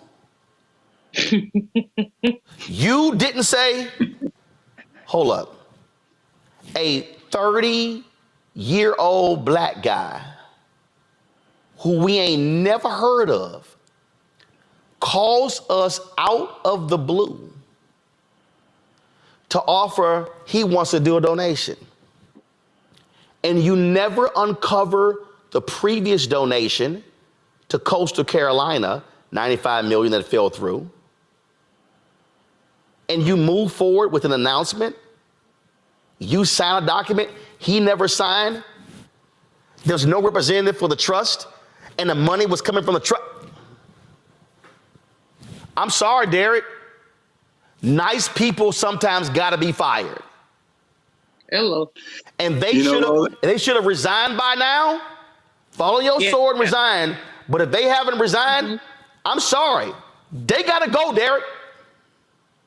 You know, when you have fiduciary responsibility, Roland, there are processes, there are policies, and there are protocols already in place. And any of us who have ever been in a fiduciary responsibility understand that those 3 Ps that I just outlined, you cannot deviate, especially if you are a historically black college, who, to the point that Dr. Melville highlighted, now this shadow could be very well cast upon all HBCUs. It doesn't make it right, but this is what happens when a story at this magnitude and this kind of gravity, to the point that you're making, Roland, it impacts us all. It is not fair. I get it. But when you think about this kind of level of money, now it's one thing, Roland, if Jeff Bezos called up Dr. Larry Robinson and say, hey, I'm Jeff Bezos, we all know. But hold up, if Jeff Bezos calls you on the phone, say, dog, FaceTime me so I can know it's your ass. Right. That's exactly right. Because even if it's Jeff Bezos, Roland, we will still take Jeff Bezos through the process and make sure the protocols and all the requirements of the policies are in place. And guess what? And even if Jeff Bezos was sitting right there and we signed the documents and then I went, hold up, dog, you didn't sign. We ain't announcing a damn thing until I see a fully executed agreement.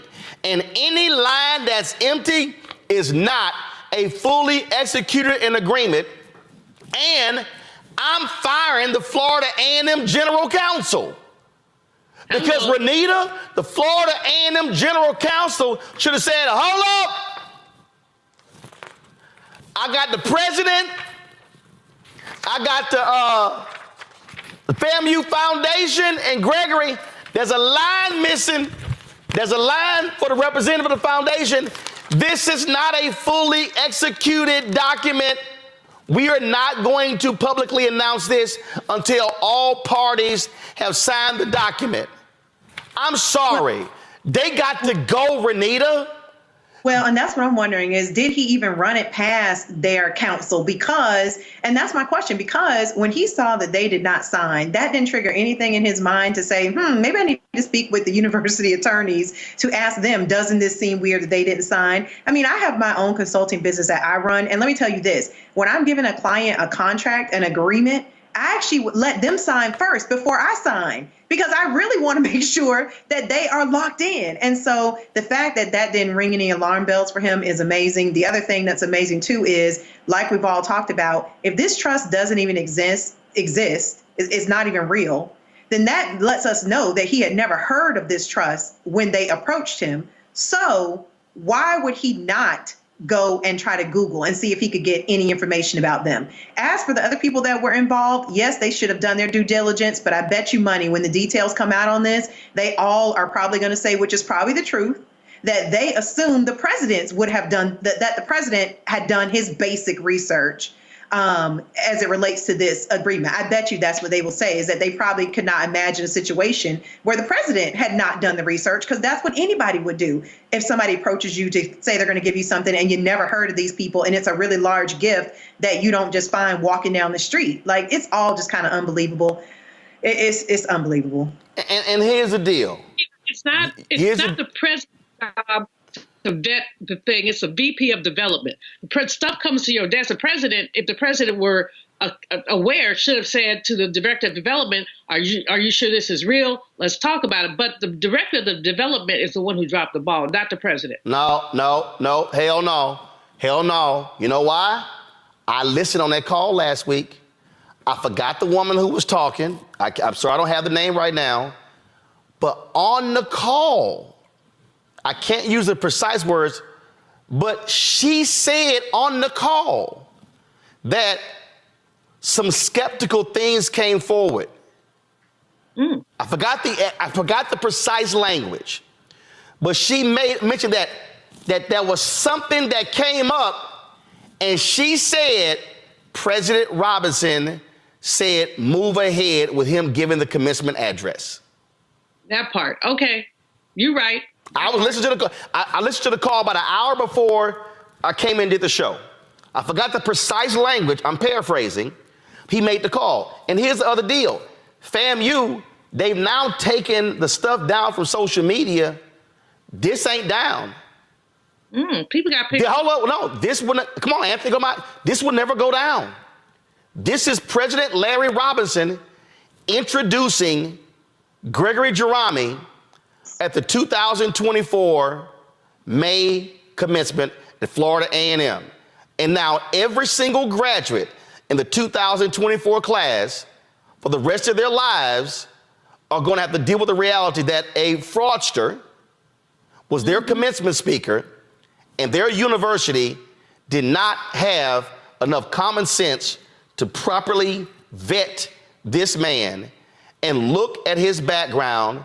As a matter of fact, turn audio up. Grown locally by Patterson and local farmers.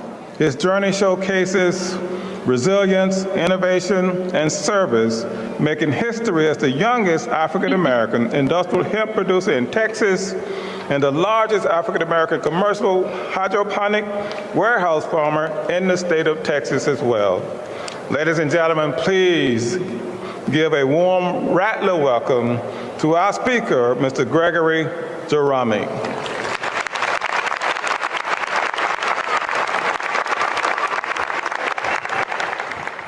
He stood there and he read off all kind of stuff about this dude and about who he was and how he, you know, and I'm sorry. That matter of fact, this is how it started.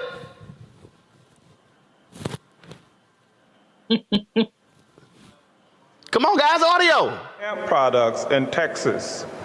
Mr. Jerami overcame early adversity to become a prominent figure in the industrial hemp industry and a pioneer in producing and selling high-quality hemp seeds. He was born in 1993 with opioid addiction and other health complications. When he was 2.5 years old, he was adopted by his foster mother, whose love and support helped him to overcome his physical challenges. With his determination and guidance from mentors like former Arlington, Texas Mayor Robert Nance Clark Jr. and a Merrill Lynch banker, Mr. Jerami honed his sense of civic duty and financial skills.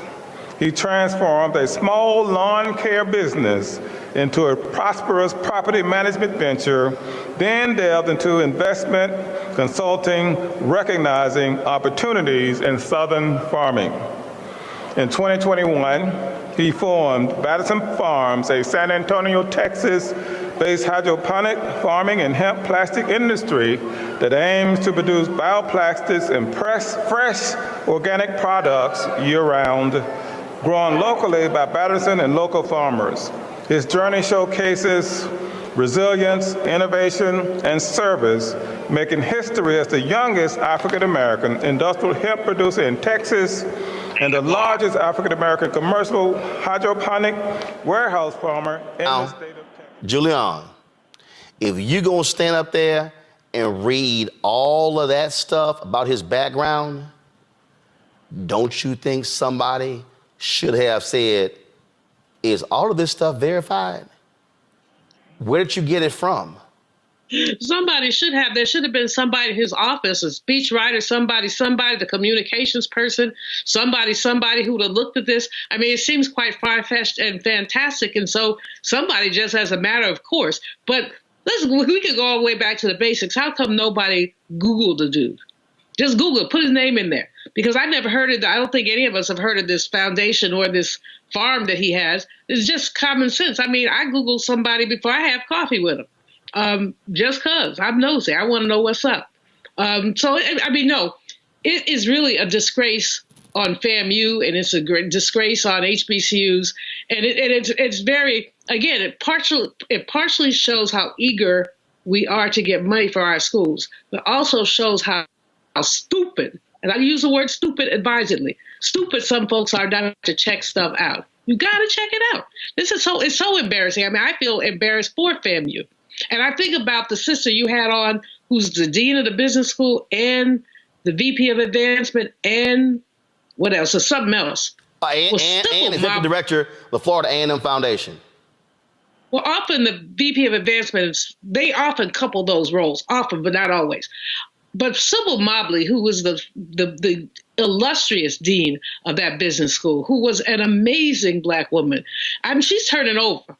She is doing, she's turning over in her grave. That woman did so much for that university. She was such a strict taskmaster. I cannot imagine anything like this happening under her watch, because she checked everything, down to the details. So it's so embarrassing. And as I said, it's a black mark on FAMU, which I hope they can recover from. But the only way they're going to recover, and Roland, you're right, somebody needs to fall on their sword.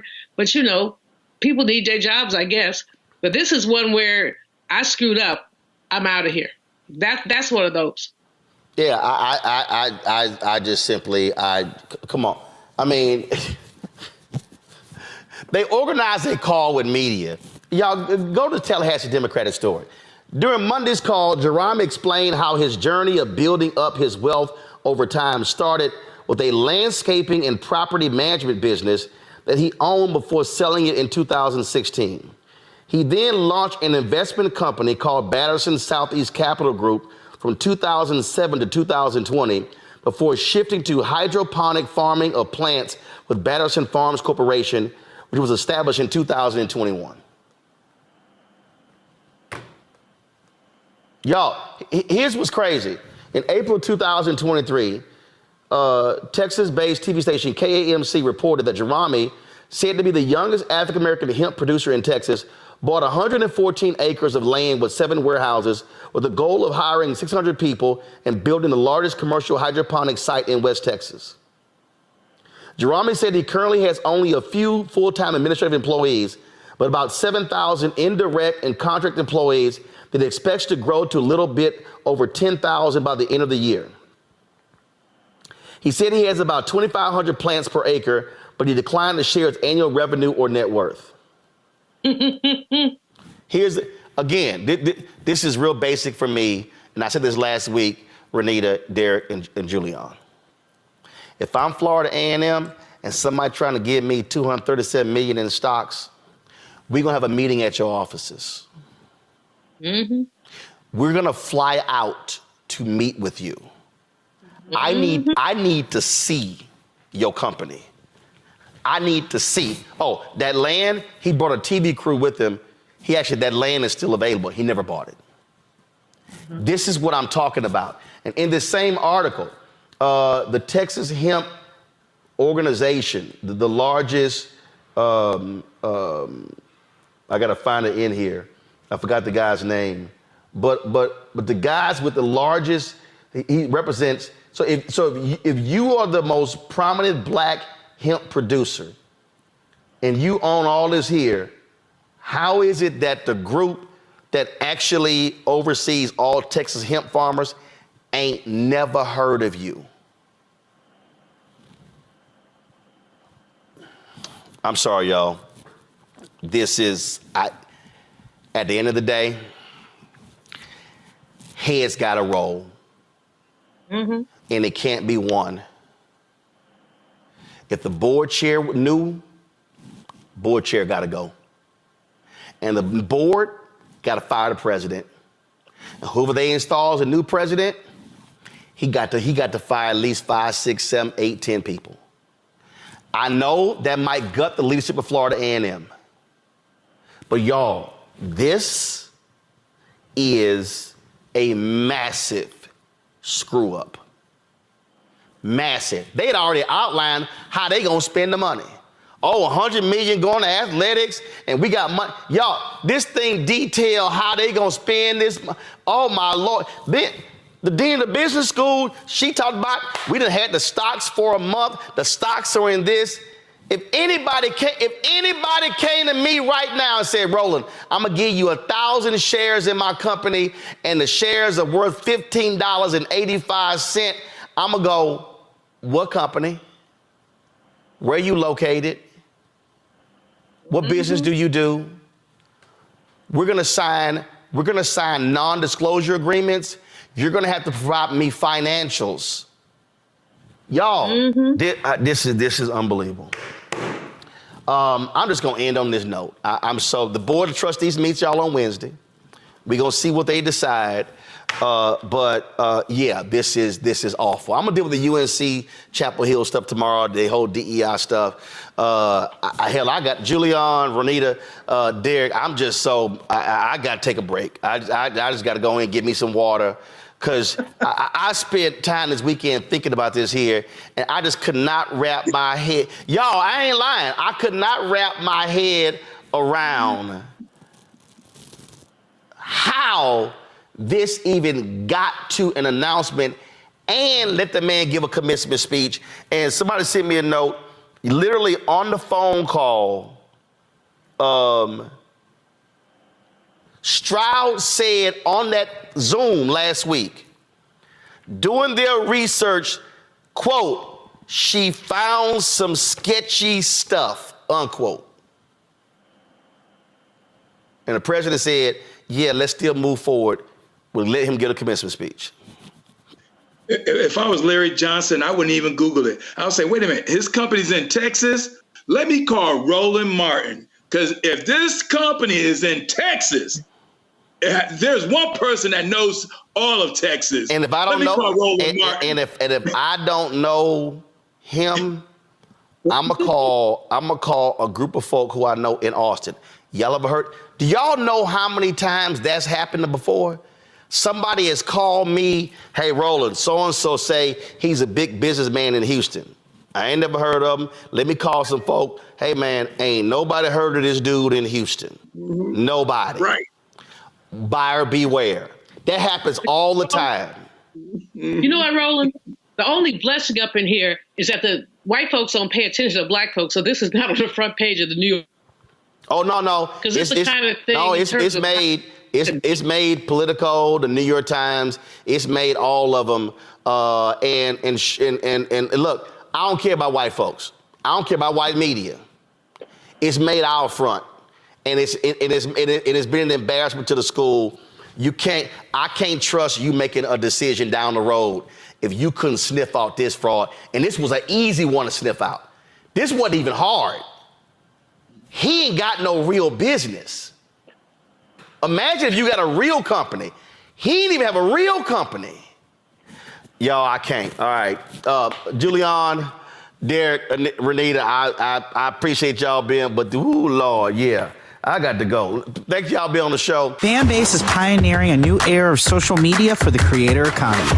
This next generation social media app with over 600,000 users is raising $17 million, and now is your chance to invest. For details on how to invest, visit startengine.com/fanbase or scan the QR code. Another way we're giving you the freedom to be you without limits.